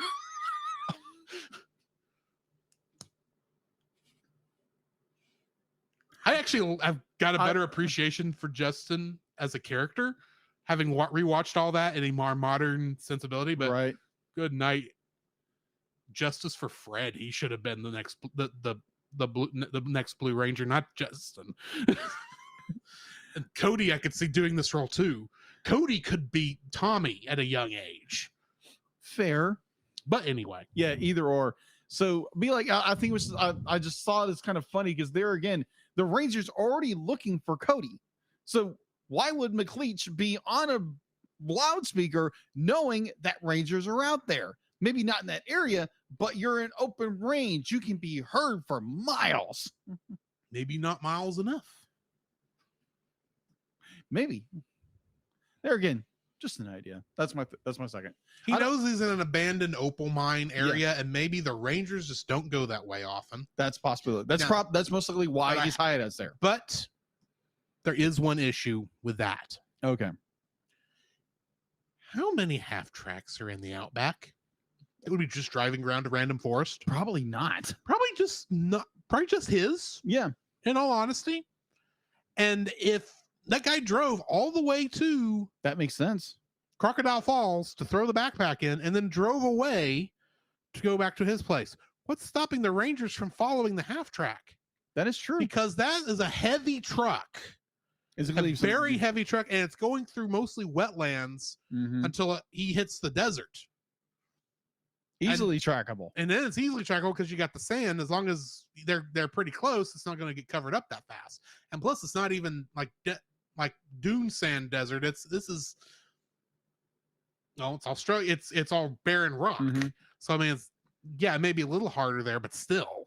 Okay. So here's I guess that was my third dislike. So here's my defense for that. And there again, I'm going to say a joke here. Only a few people will get this. So Joanna, like possibly is going behind the half track and is wiping the tracks away. You're welcome, Ashley. Joanna, bless her heart, ain't that fast. And plus, she's in the cab during that scene. I know. It was an animation theory. Plus, at that point, she's like, I just really want the eggs. Can we get the eggs, please? Anyways, that's my second, third dislike, whatever. I think that's my third dislike. Yes. Let's just go ahead and hit the the ratings. What are you rating this thing? This is a solid 9. Oh my gosh. Indeed. This movie is gold. It is a diamond in the rough as another Disney. That's not for another couple years. It's not for a couple of years, but this is a diamond in the rough in the Renaissance era, which has been so sadly overlooked for the other amazing Disney films that came out, post and prior to this or later after this. But this movie is so well done, animation wise, story wise, character wise. Like everything in this film is golden. Yes, it does have it has a neck. Sorry. Pause. It does have it has a neck. Continue. I'm trying to check something. Oh, you're good. It like this movie is golden in every fashion and form, just like the Golden Eagles movie. Minus Golden Eagles don't look like that, but nuance. In research, you actually look at what a golden eagle looks like. They're more brown than gold, but nuance. This is a movie that needs to be re-looked at, rediscovered by a lot of people, and it is really, really easily available on Disney Plus. You can go to the Disney movie store and purchase it there. Sometimes they do sell it in Walmarts and Best Buys and that kind of stuff. Be like, if you want to go see this film, it is very easily to go check it out, give this movie some love, and we be like, it is such a great, wonderful film with story, character, and just visual direction, everything. And it just gets overlooked between The Little Mermaid and Beauty and the Beast. Yeah, I think Beauty and the Beast was the next one. Yeah, Beauty and the Beast. Either that or Aladdin. Yeah, I think. Hold on. Yeah, it was Aladdin and Beauty and the Beast. That's right.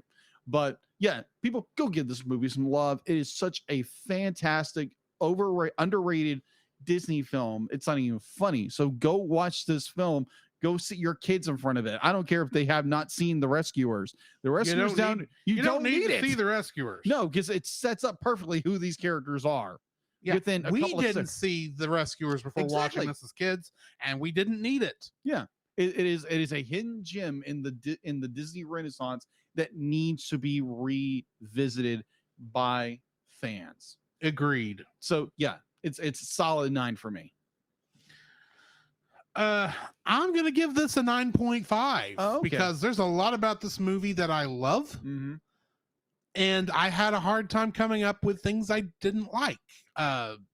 Most of the stuff I came up with were like last minute nitpicks. Mm-hmm. But yeah, 9.5. My biggest issue is it's not long enough. Fair. I want more. I guess that's the good thing because they left me wanting more. Mm-hmm. But yeah, keep hitting the wrong button. But yeah, I'm gonna give it a 9.5. Got it. Which brings us to let you know what our next film is going to be.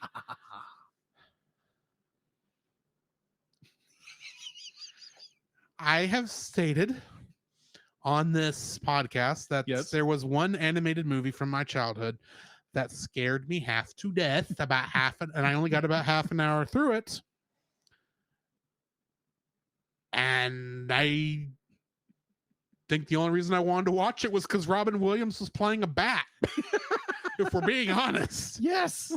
So I honestly have no idea what we're in for next week with Fern Gully, the Last Rainforest. Yes.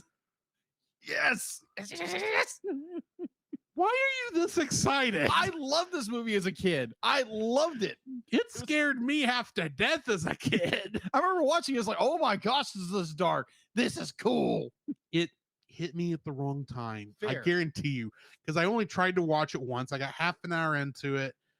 And it spooked me enough that we shut it off and returned it to the video store. And I never watched it again. And I haven't seen it since that time. And I guarantee you, I don't even remember the half hour I watched. Oh, okay. I don't even know if it was a half hour. I'm just guessing half an hour because in my mind, that's the mark where we shut it off. Yeah.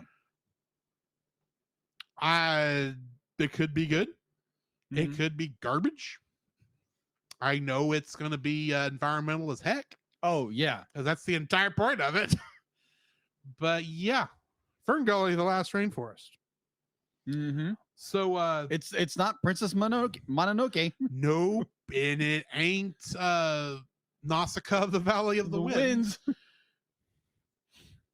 What's the other environmentalist films we've watched? Quite a few. I guarantee you, having not watched Fern Gully except for that one time, I guarantee you I will like it more than Epic. Oh gosh, yes.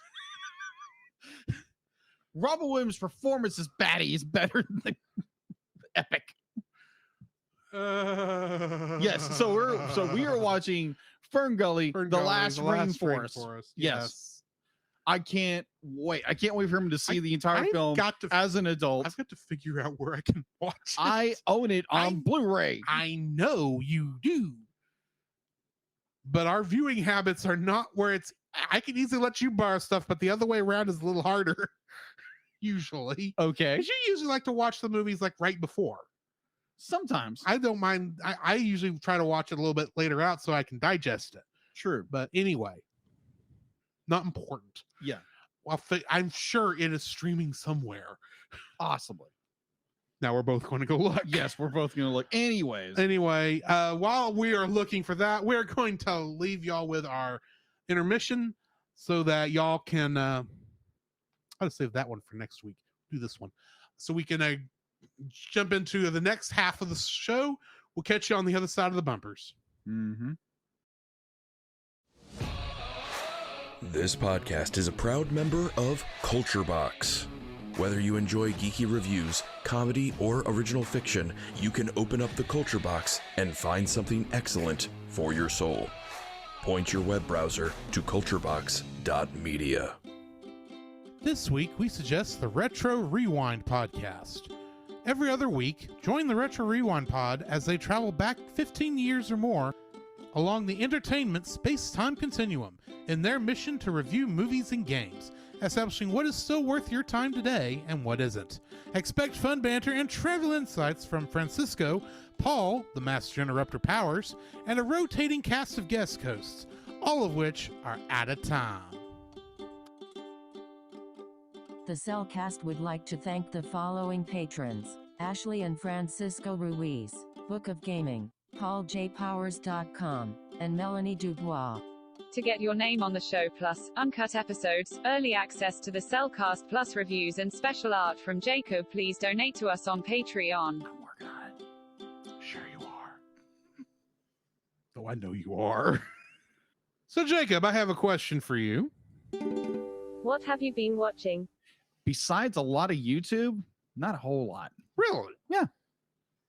Unless I'm completely forgetting something, which is kind of normal for me. I have a tendency because life gets busy, you kind of forget things. Right. I mean, I have no idea what you've been watching. That's why I asked. Oh, okay. So I can't really correct you on anything. But the only thing I've really watched was like on things on YouTube and are like retro Rewind. No, Retro Rick. Oh, Retro Rick. Yeah, Retro Rick. He's a I want to describe him as he is a video game collector, toy collector, that kind of thing, and be like he does all these similar to what toy collectors do on YouTube.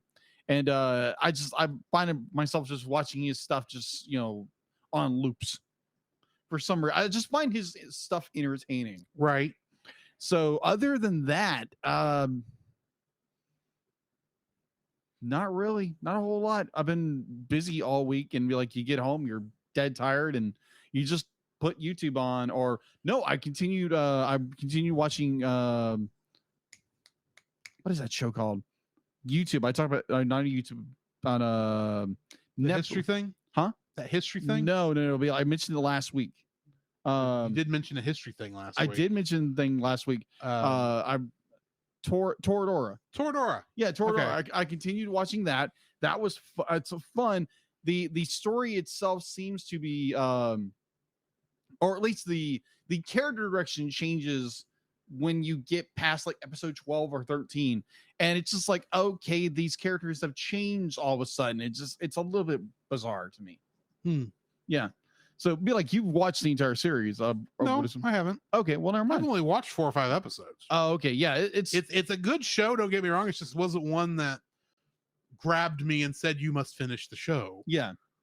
I think I'm in that camp where I want to finish it. But yeah, which I get. Yeah, it's interesting, like where these characters are going, but then you have this because they'll do something with a character, and it's just like almost like a different character personality they would switch it to, and it's like, oh, they're nice and sweet, and then they switch it back towards the end of the episode. I'm like, whiplash here, you think?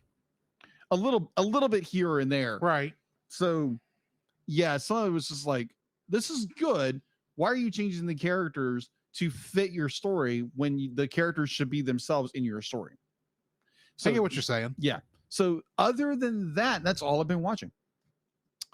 So I have just been continuing some of the shows that I talked about last week. Right.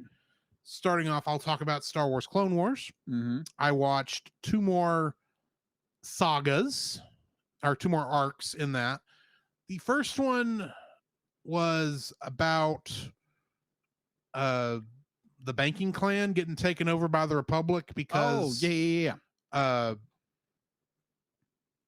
it's all part of Sidious's plan, let's be honest. Yes. That was an okay episode. It was more of that we were moving slowly more towards the Empire. It wasn't a bad set of episodes, but it was just like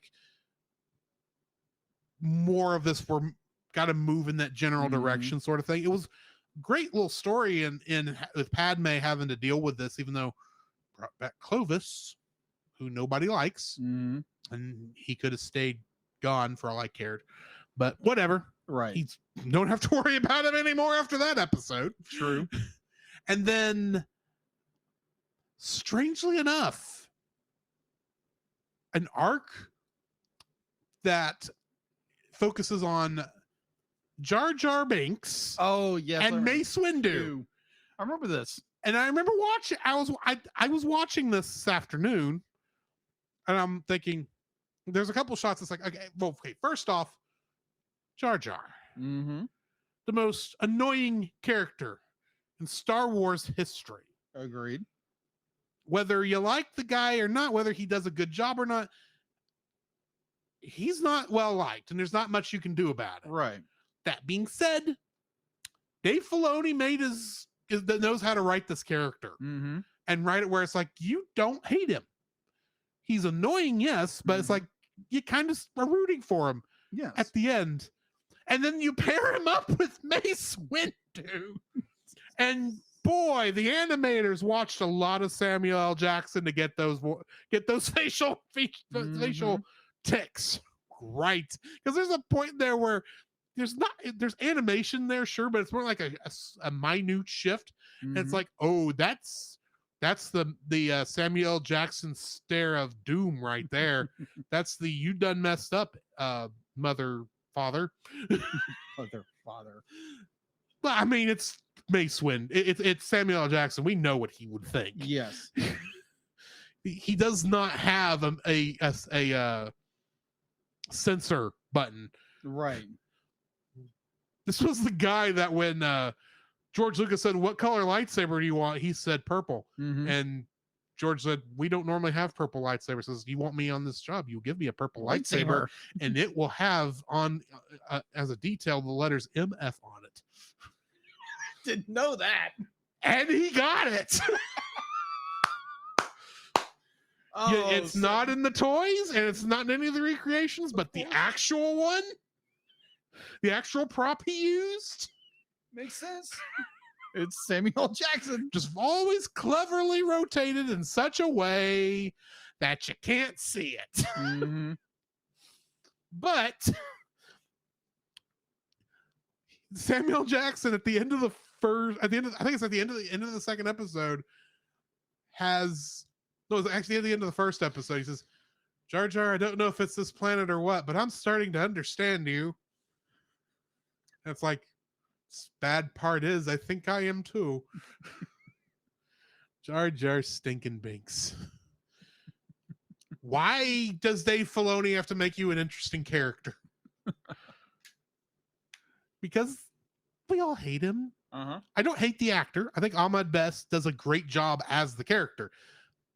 But you're not supposed to like this character. I don't think. considering George Lucas made the decision that he was going to be the one that makes the crucial step that turns the Republic into the Empire. Yeah. The one that gives everything to Palpatine. Mm-hmm. It's Jar Jar. And kudos, actually. I was like, kudos to Dave Filoni for not just ignoring this character like we all wanted him to. Mm-hmm. Actually uses the character well, I think, because he's got like 4 or 5 different story arcs throughout this whole show.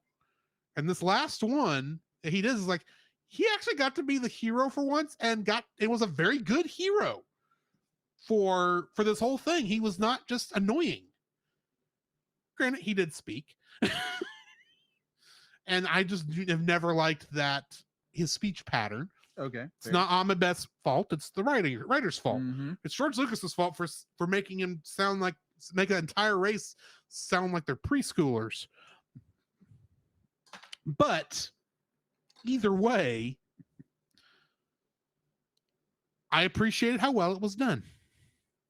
And of course, I'm also going through Gekiso Sentai Car Ranger, which is, as I've said before, it's a parody of Super Sentai. Right. And what I'm really mean by that is it's like a Weird Al song when he's parodying another artist. The music it's still the same instrumentation. It's the same melody. It's just the words are different, right? Yes.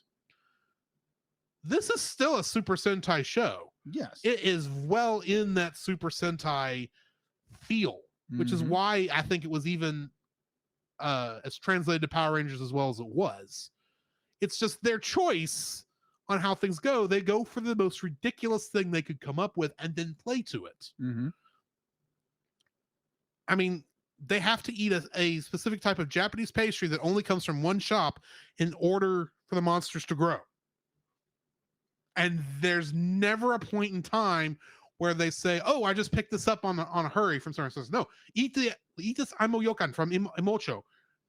That's what he always says every time they give him food to eat. It's like, that's ridiculous that you have to eat this one dessert from this one restaurant in order to grow, and yet I like it. It's funny.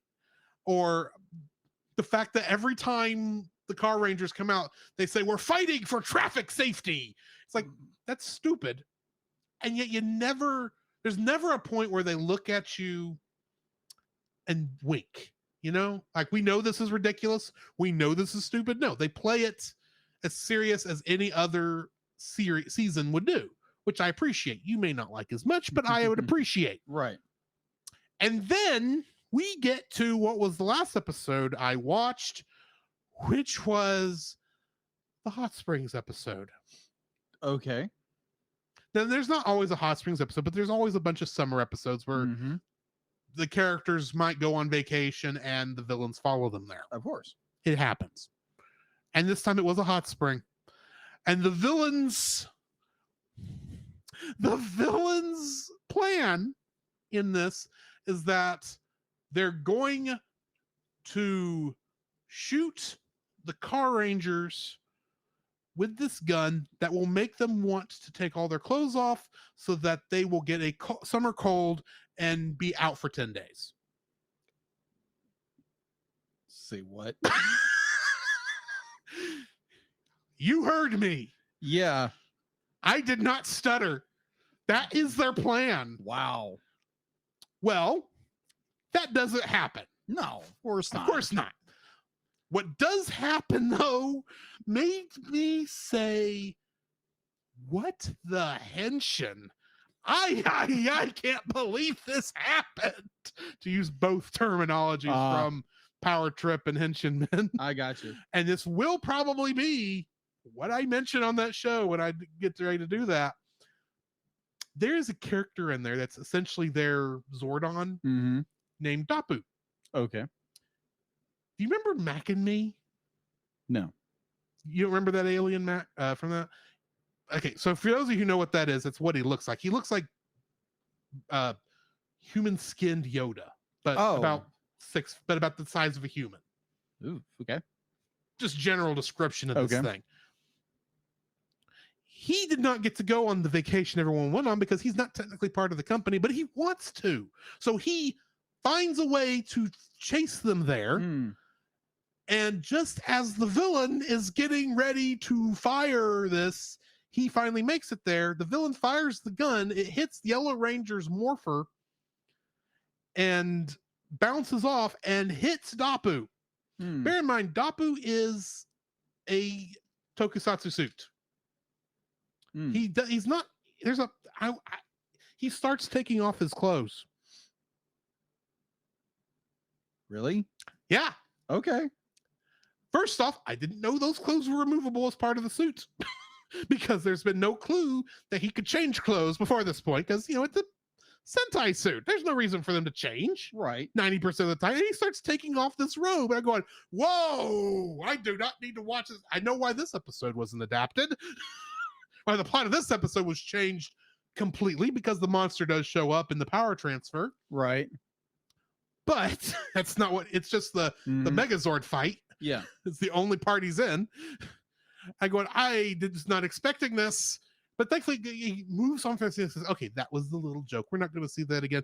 He then runs up on a pack of campers saying, I've got to find the car rangers. I got to let them know what's happening so the same thing won't happen to them. I'm like, and you just saw Yellow Ranger. She knows. And you run up on these campers. He steals a towel from them. Bear in mind, he's running there. It's just, there was nothing showing that Dapu wears underwear. Okay. In that shot, you don't see anything, right? Thankfully, but I was like, "Oh, you better be doing some creative camera tricks, because this is not something I want to see." I don't want to. This is a kid show. You people know this is a kid show, right? Japan, right? I'm like, wow, this happens. Great.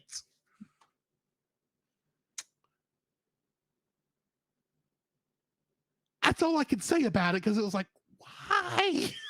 It's a funny joke. Don't get me wrong, but I'm sitting here watching this and going, please don't move.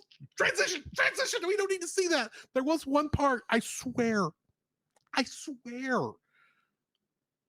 for a short second, you could see that area. You know what I'm talking about. Yes, I'm aware. It's very short. He's not on a regular television with the regular kind of stuff. It wouldn't matter. But of course, I'm watching a DVD on an HD television. Fairly decent transfer from the type of videotape they used, by the way. I'm going, I hope I didn't just see what I think I just saw. Please tell me you wouldn't have modeled that on this suit. And I think it was just a shadow from like the fact that he's in a forest. Yeah. But it's like for a short second there, I'm going, awkward is the word. Is the word here. So yeah. Okay. Sentai. It's a thing. Yes, it is a thing. I kind of wishing I'd have picked O-Ranger right now. But anyway, because the craziest thing that happens in there is the Megazords dancing. Okay, then. I think. I don't know. I haven't finished watching O-Ranger because I jumped to Car Ranger. But yeah, I think that's about it. Move on. Why don't we go to the news? Yes. The Cellcast News with your host Jacob Heron.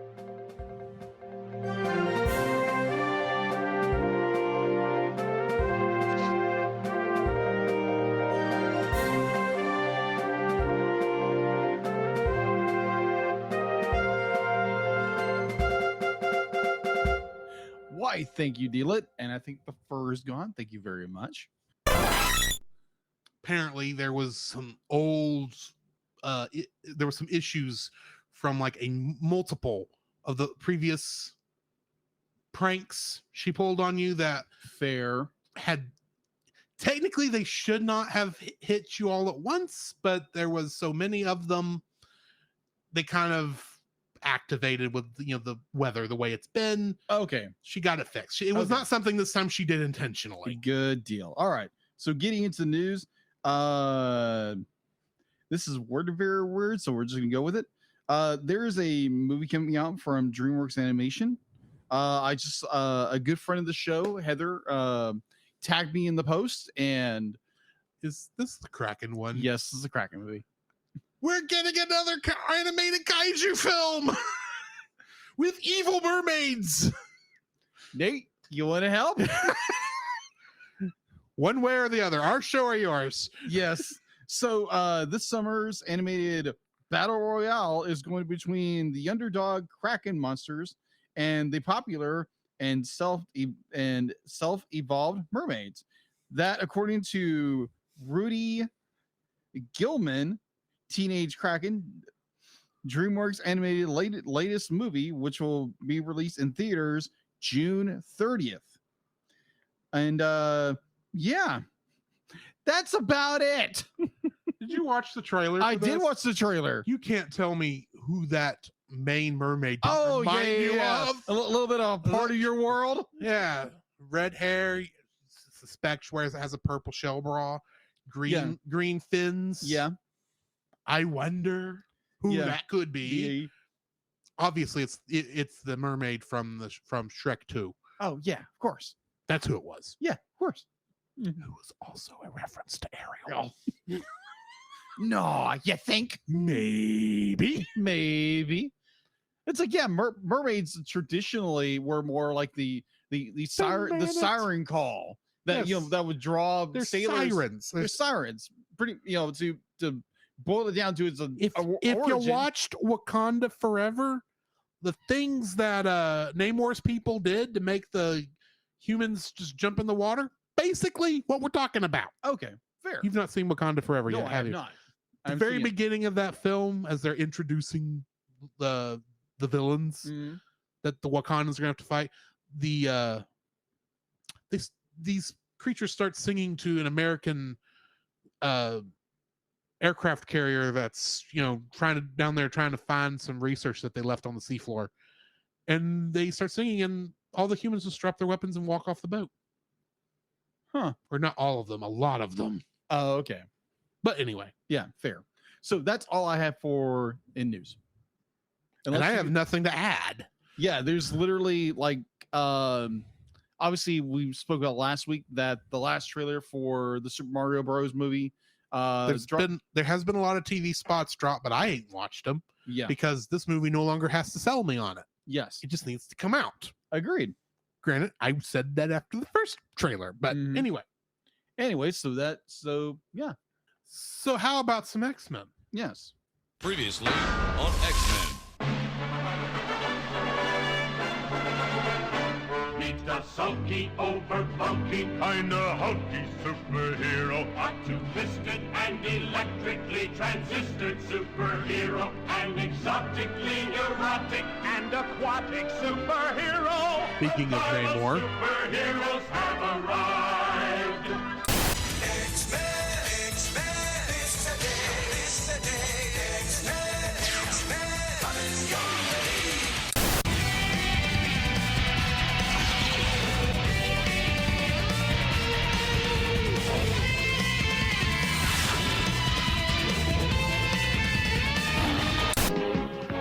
Spider-Man and his amazing friends, Iceman and Firestar.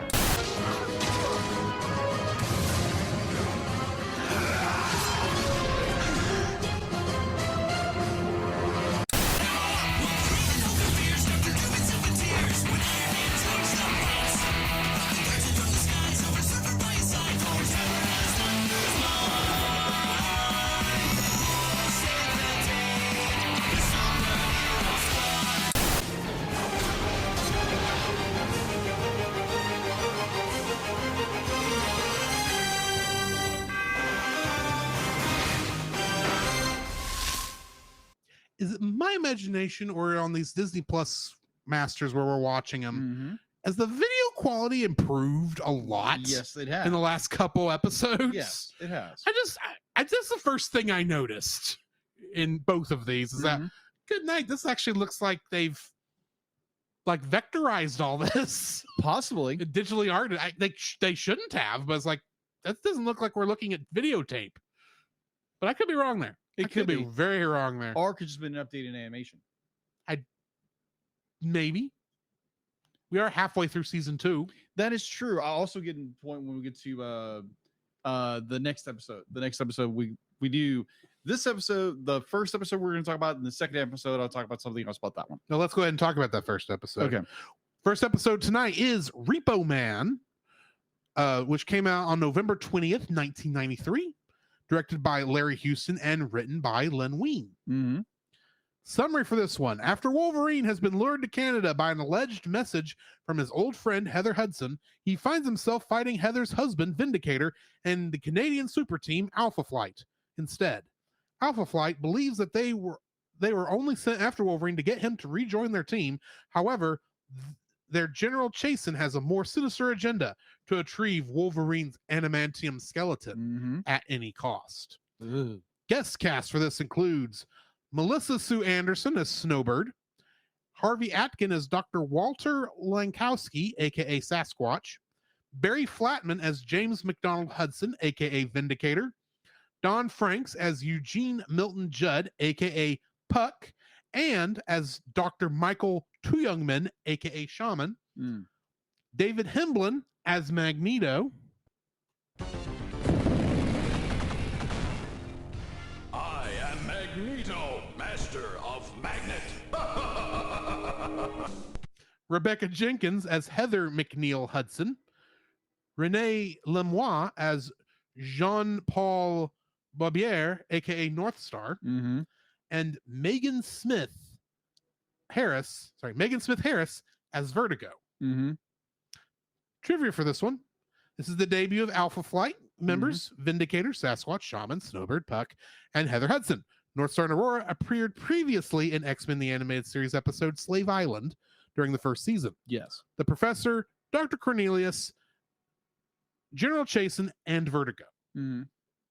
Cameos in this one are Domino, Nightcrawler, Archangel, Cannonball, Psylocke, Quicksilver, and the Scarlet Witch when Jean is using Cerebro to find Professor X. Shaman pulled a large staff out of his magic satchel. This is similar to other Marvel characters, Slapstick and Deadpool, who have used similar gloves or satchels. The animation process for this is called hammer space, taking a large object out of a small space, aka Bugs Bunny. The most famous user of hammer space. Yes. Department H is a branch of the Canadian government that sanctioned and supported and monitored all the superhuman activity in Canada. It also oversaw the superhuman team Alpha Flight. And it's probably the first time and probably the only time I've ever heard of Canada being the villains is in this show. Is in X-Men. Gotcha. Because you don't normally hear about Canada doing anything nefarious. No. For some reason. True. After Wolverine is captured by Alpha Flight, he awakens shackled to a table without the upper part of his costume. But after a brief flashback, while he's still shown shackled to that table, he's now in full costume. This episode is based on X-Men number 121 and the Marvel Comics Presents serial Weapon X. This episode, which focuses on Wolverine's history, was written by Len Wein, the comic book writer who created Wolverine in Incredible Hulk number 181, though he makes a cameo at the end of Incredible Hulk number 180 back in the 1970s. So yeah, the creator of Wolverine wrote this episode. Really? Yeah. That's interesting. Indeed. That's all I've got for trivia. So what are your thoughts on this episode? These two episodes I love because they focus on other characters. Obviously, they focus on Wolverine. We get to understand where his adamantium came from. Both of these episodes do not have Storm in them. No, there's no Storm whatsoever. None whatsoever. Now, her actress is in the next episode. Yes. But like overall, it's a good story because there again, we get more character development, we get more growth from Wolverine as a character. Welcome her. Wait, she's not joining the X-Men, is she? She's just a kid. Wolverine. I had to put that bit of Storm saying Wolverine at the end. Yeah. Because otherwise you wouldn't know it was him. Thank you, Pride of the X-Men, for making Australia Hugh Jackman before he was making Australia, making Wolverine Hugh Jackman before Hugh Jackman was Wolverine. You're welcome, Ashley. But I really enjoy this episode. There again, you get introduced to Alpha Flight. There again, what I understood of X-Men and Spider-Man and all this great stuff, or Batman traditionally, was from these shows. Yeah. And so all the superhero shows from this era literally is how I know all these characters. Yeah, exactly. So because I didn't have comic books as a kid. So yeah, neither. Batman, Superman, anything that was introduced through the Bruce Timm animated universe. That's how I know anything from DC. X-Men, the Fantastic Four show that most people don't remember. Yeah. Spider-Man. I think there was also an Iron Man show, but I didn't watch it. There was an Iron Man. There was an Iron Man. Yeah, because they actually put the Iron Man theme song in Iron Man. They did. And I didn't know that because I didn't watch the Iron Man show as a kid for whatever reason. Yeah. I don't think it aired around here, but I could be wrong. But yeah, I remember watching it. But nuance. And of course, 1960 Spider-Man. Of course. 80 Spider-Man, what have you. All of the Spider-Men. Yeah. So I knew about all these superheroes from all this stuff, never the comics. So when people tell me about the comics, it's like, that's not the character I know. Yeah, exactly. But in this one, we do get more of an origin who Wolverine. We actually hear Logan for once. Yeah, they actually call him Logan. Yeah. Haven't heard that in a bit. Yeah. So I find this fascinating because they actually are focusing on other characters. And this one with Wolverine, obviously with the next one with Remy LeBeau, aka Gambit. And I really enjoy when they start doing character focused stories. Yes. Minus, the dozen or times they've talked about Storm. Which Storm is a good character. The problem with the Storm focus is the fact that all through season 1, we did not have character specific episodes. True. It was always the team. And because Storm is traditionally the leader of the team when Cyclops isn't there, there's a lot of focus on her as the leader in those instances, or at least the leader of the B group. And there was just a lot of instances was like, oh, we can have her crest. We'll show her off her claustrophobia. Yeah.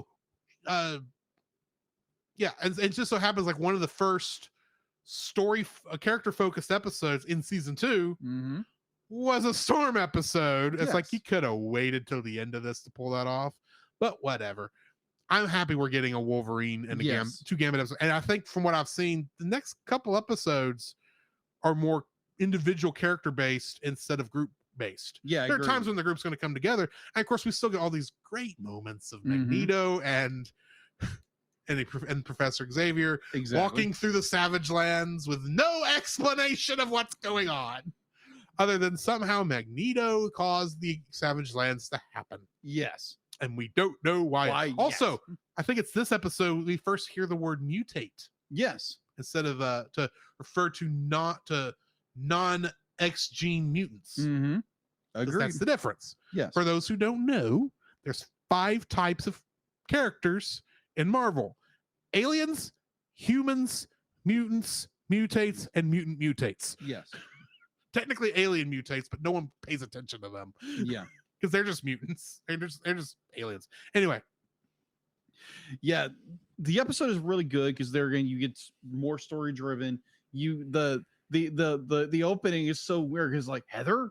I was like, who is he talking about? Yeah, I know. This episode started going, did I miss something from the end of the last episode? Yeah. Who's Heather? It's like Samantha from Frozen 2. Yes, like, I don't know Samantha. It's one of those moments, but then it's like, okay, they start building up to who this character was and the origin of Wolverine, how he got his adamantium claws. I think in X-Men Origins Wolverine, they do a better job of that. The scene of which where he gets, the claws. Yes. No, X-Men 2. X-Men 2 is far better. But X-Men 2 is far better. Yes. Because you bring up X-Men Origins Wolverine, I'm going, bone claws. The dumbest thing they ever did. Either one. I don't like bone claws. Fair. Because they would have been worthless before he got the adamantium. You still cut with them. They were not really claws. They weren't sharp. Oh, they were sharp. No, they weren't. Not till it was adamantium. He got the adamantium on it. Okay. They were just like 3 fingers that would shoot out from his hands where the claws should be, and he couldn't. And I think he even got hit by it one time, Possibly. and it actually hurt him a lot.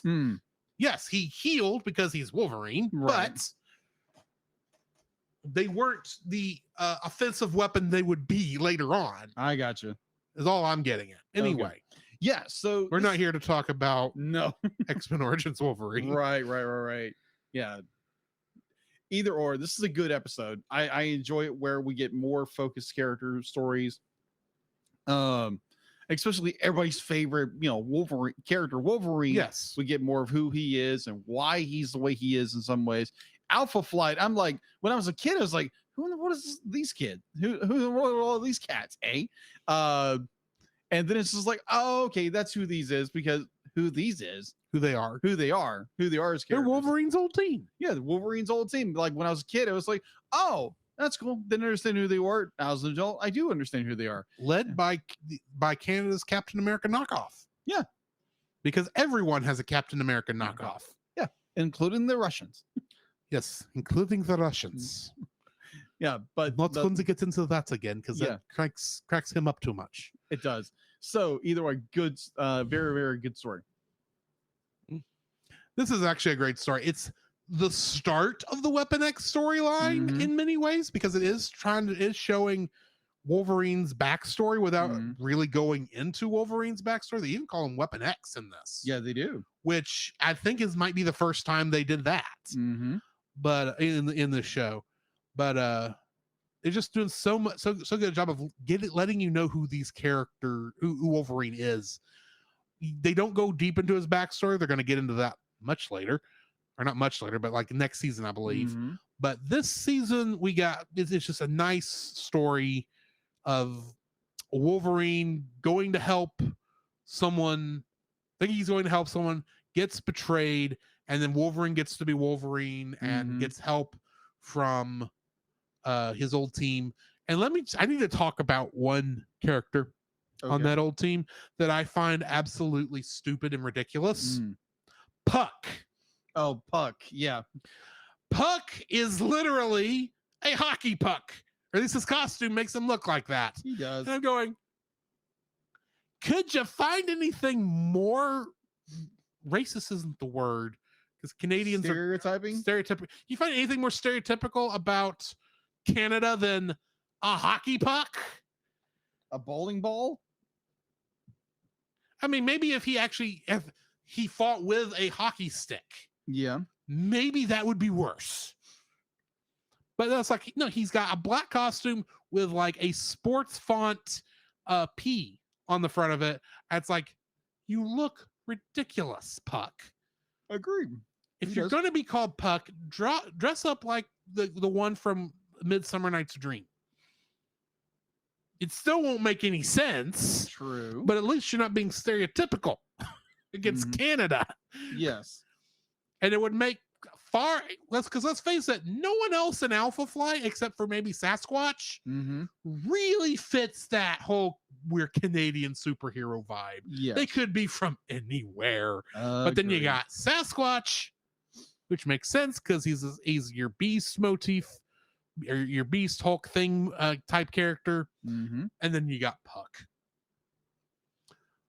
Someone who looks like he probably gets slapped around a lot with a giant piece of wood. Looks like the kind of character who is hit around. He's the red shirt of that group, except he keeps coming back. Yeah, he keeps coming back. I just have that suspicion. Everyone else is like, yeah, you're interesting characters. You have interesting power sets. I can't wait to see you in the future, but right now I have no idea who any of you are, and you're pretty much one character in 7 bodies, except for Vindicator, and you're just angry Captain America, basically. Yeah, you're not wrong. So yeah, that's my thoughts on this episode. Cool. Also, what's with Banshee down there in the Savage Lands? Psychic Banshee. I don't remember her name. Is that this episode or the next? I think that's this episode. It could be. Each one of these episodes has like a short moment in the Savage Lands. and I get them confused, but I think this is the one that has Vertigo. That's who I'm thinking of. Yeah. I would love to know what Magneto really did to these people that caused all this trouble, and why can they not escape the Savage Lands? True. Anyway, you ready to jump to the next episode? Yeah, let's jump into the Bayou country. Yes. X-Ternally Yours, which aired on December 4th, 1993, directed by Larry Houston and written by Julianne Clem. Every 10 years, the Assassin's Guild and the Thieves Guild must give an offering to a supernatural being called the X-Ternal in exchange for power. When it comes to Gambit's brother Bobby, who was to offer the tithing this time, he comes up missing. The Assassin's Guild wants to exchange him for Gambit so he can finally come face to face with the woman he left at the altar 10 years before. Now, the thing with this one is I do have two people in the guest cast. One is Magneto, of course, which is David Hemblin, and the other is Bob Zdell as Barbarous, which is the guy that they come across in the Savage Lands that wants to fight him because they hate Magneto. Oh, yeah. Because that's essentially all that those Savage Lands things are right now. It's like, oh, Magneto screwed us. We're going to kill both of you. Yeah. We're just going to see how much Magneto really hurt all these people. Everyone else in this episode is voiced by other characters who didn't, other actors whose normal, the main actors whose normal characters are not in this episode. Sure. And I don't have them listed. But Aurora is basically the actress who played Aurora. She's basically playing the X-Ternal. Jubilee's actress is playing the woman left at the altar, right? In the Assassin's Guild, and then the guy who voices Beast is voicing one of the other people in the Assassin's Guild, I believe, or the Thieves Guild. I don't remember which one. That's the thing. I don't know who specifically, which is why I didn't list them, because IMDb didn't list it. And for whatever reason, after we passed like episode 6 of season 1, all information on this show just like dwindled to as minute, to as little as absolutely possible on the internet. Okay. And I have no idea why. So yeah, you're lucky I'm getting trivia at all, to be honest. But speaking of that trivia, this is the debut of Bobby LeBeau, Belladonna, the X-Ternal, and Barbarous.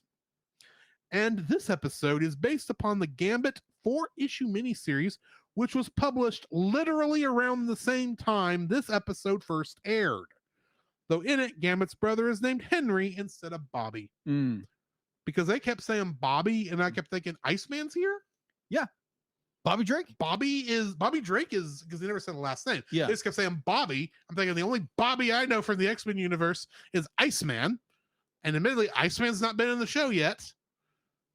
So I'm half expecting him to be Gambit's brother in this for some reason.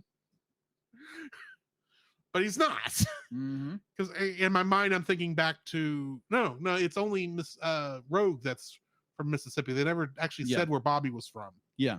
In the movie. Anyway, beside the point. Yeah. That's what I've got for the trivia. Okay. What are your thoughts on this episode from Louisiana? Or was it Mississippi? I couldn't remember. It's Louisiana. I mean, he's obviously Cajun, but the Cajuns technically go into Mississippi a little. Agreed. A little. So this episode was interesting because watching it, I saw the animation change slightly. Like the character for Rogue was different, and be like every other character, it's like they're off model a little bit. Slightly. It's almost like they changed the models, changed the art style. Yeah. At this point, for some reason, I have to keep watching, like in the next couple episodes, to see if they're still on that style art. But yeah, it's almost like we hit the actual split between season 1 and season 2 between these 2 episodes, which we didn't, but it's about the change you expect to see there. Also, the animation smoothed out a lot. It did smooth out with this episode. It's almost like Disney Plus did some testing on like deinterlacing, or somebody deinterlaced this episode. Take out the interlace that you had to have been there in its original airing, and so that it would play better on our modern televisions. Yeah. But I mean, like this looked like it looked like the episodes of Godzilla, the series. Okay. That came out in like the late 90s. Yeah. So that's the thought process there. Okay. It kind of looked more like that level of animation instead of first season X-Men. Yeah. But overall, be like, it's a good story. It'd be like, there again, we get more Remy, we get more, Gambit. Yes. And we get him to understand like where he's from, what, like, not his motivation, but it's the quote unquote the rogue character who doesn't need help that eventually does rely on his friends to get him out of the situation he's in. But also Remy is also trying to look out for his family, because it's family, even though it's be like he's kind of turned his back on him, but he's still got to try to help his brother out. Though I have to love the beginning of this episode when Cyclops is in the danger room and Gambit is in that control center, and he Cyclops says to turn it up, and so he turns it up a little, but then he gets the phone call and accidentally bumps it up to maximum, and apparently maximum danger in the danger room is Apocalypse. Every villain, it's like everyone. The Juggernaut is there. Yes. Oh shoot, the Red Samurai guy from the last week. Omega Red. Omega Red. Yeah, it's like all these guys. It's like, dude. Just shove every final villain from this show and that's been in this movie in this show so far. Just in the no wonder Cyclops got knocked out. Wolverine couldn't have survived that. True. And he's got healing. The only person you left out was Magneto, and we know why you left Magneto out. He was never really a villain in the show. True. He's only a villain for 2 episodes. And a half of another, but still. Yeah. Overall, good episode. Very well done. Animation did go up a lot. Yeah. It changed a bit. But there again, we'll have to see in later episodes, did that change? Did this alter the animation style in the series? Or was this like a one-time thing when they were making this episode? Exactly. So yeah, that is the episodes we reviewed for TS. What I am liking right now about these character episodes is they are expanding the universe past just the heroes. Yeah, agreed. It's really starting to feel like there is more to this universe. Yes, we've had cameos from Ghost Rider and Captain America and a couple other characters, especially in this episode with like every third tertiary X-Men character when Jean was looking for a Wolverine, or for not Wolverine, but during that episode looking for Professor Xavier. So I mean, you do get it. It's starting to feel like this is a world and not this is a town where everything happens to happen. Yes. You know what I mean? Yes. It makes the idea that the Sentinels were a threat actually feel like they actually were a threat to everyone. It makes it more understandable why they brought the Sentinels up when the whole world is like this. Because so far all we knew was New York was like this. Yeah. Because season 1 just took place in New York for the most part. Very true. Some stuff in DC, but it's like still mostly New York. And 1 episode in the Arctic. Yeah, 1 episode in the Arctic for no reason. Well, there was a reason. But anyway, I think that's going to be it for us tonight. Next week, we have a 2-parter coming up on the next 2 for the next 2 episodes. If I can get there. Next week, we are going to be watching Time Fugitives, number 1 and number 2, parts 1 and 2. I am assuming Cable's coming back. Or Bishop. Or both. Maybe it's Nimrod. Who knows? So join us next week for that, along with, of course, Fern Gully, The Last Rainforest. Other than that, I think that's it. So in the meantime, this has been Drew. This is Jacob. And we'll catch you in the next frame. You can follow Jacob on his Facebook at Jacob B. Heron. His Facebook page, Jacob's Daily Art Corner, where he tries to draw each and every day. his Instagram at Jacob B. Heron, his Twitter at Jacob Heron, and his Letterboxd at Jacob Heron. You can find Drew on Facebook at Drew Dodgen, his Facebook page Drew's Photobin to see his photography, his Letterboxd page at ggeorge759, his Twitter at ggeorge759, and Instagram at Drew Dodgen. You can like us on Facebook at the Cellcast Podcast, on Twitch at the Cellcast Gaming, on YouTube at Cellcast, on Twitter at cast_cell. The Cellcast can be found at Apple Podcasts, Google Play Podcasts, Stitcher, Spotify, or anywhere else fine podcasts are downloaded from. Please rate and review us where you found us, and also on Podchaser. Email us at thecellcastpodcast@gmail.com. The Cellcast is a proud member of both the Pop Americana and Culture Box media networks. For more information, please see the link in the description. Our theme song is Drop and Roll by Silent Partner. And remember, that's Cell with a single L.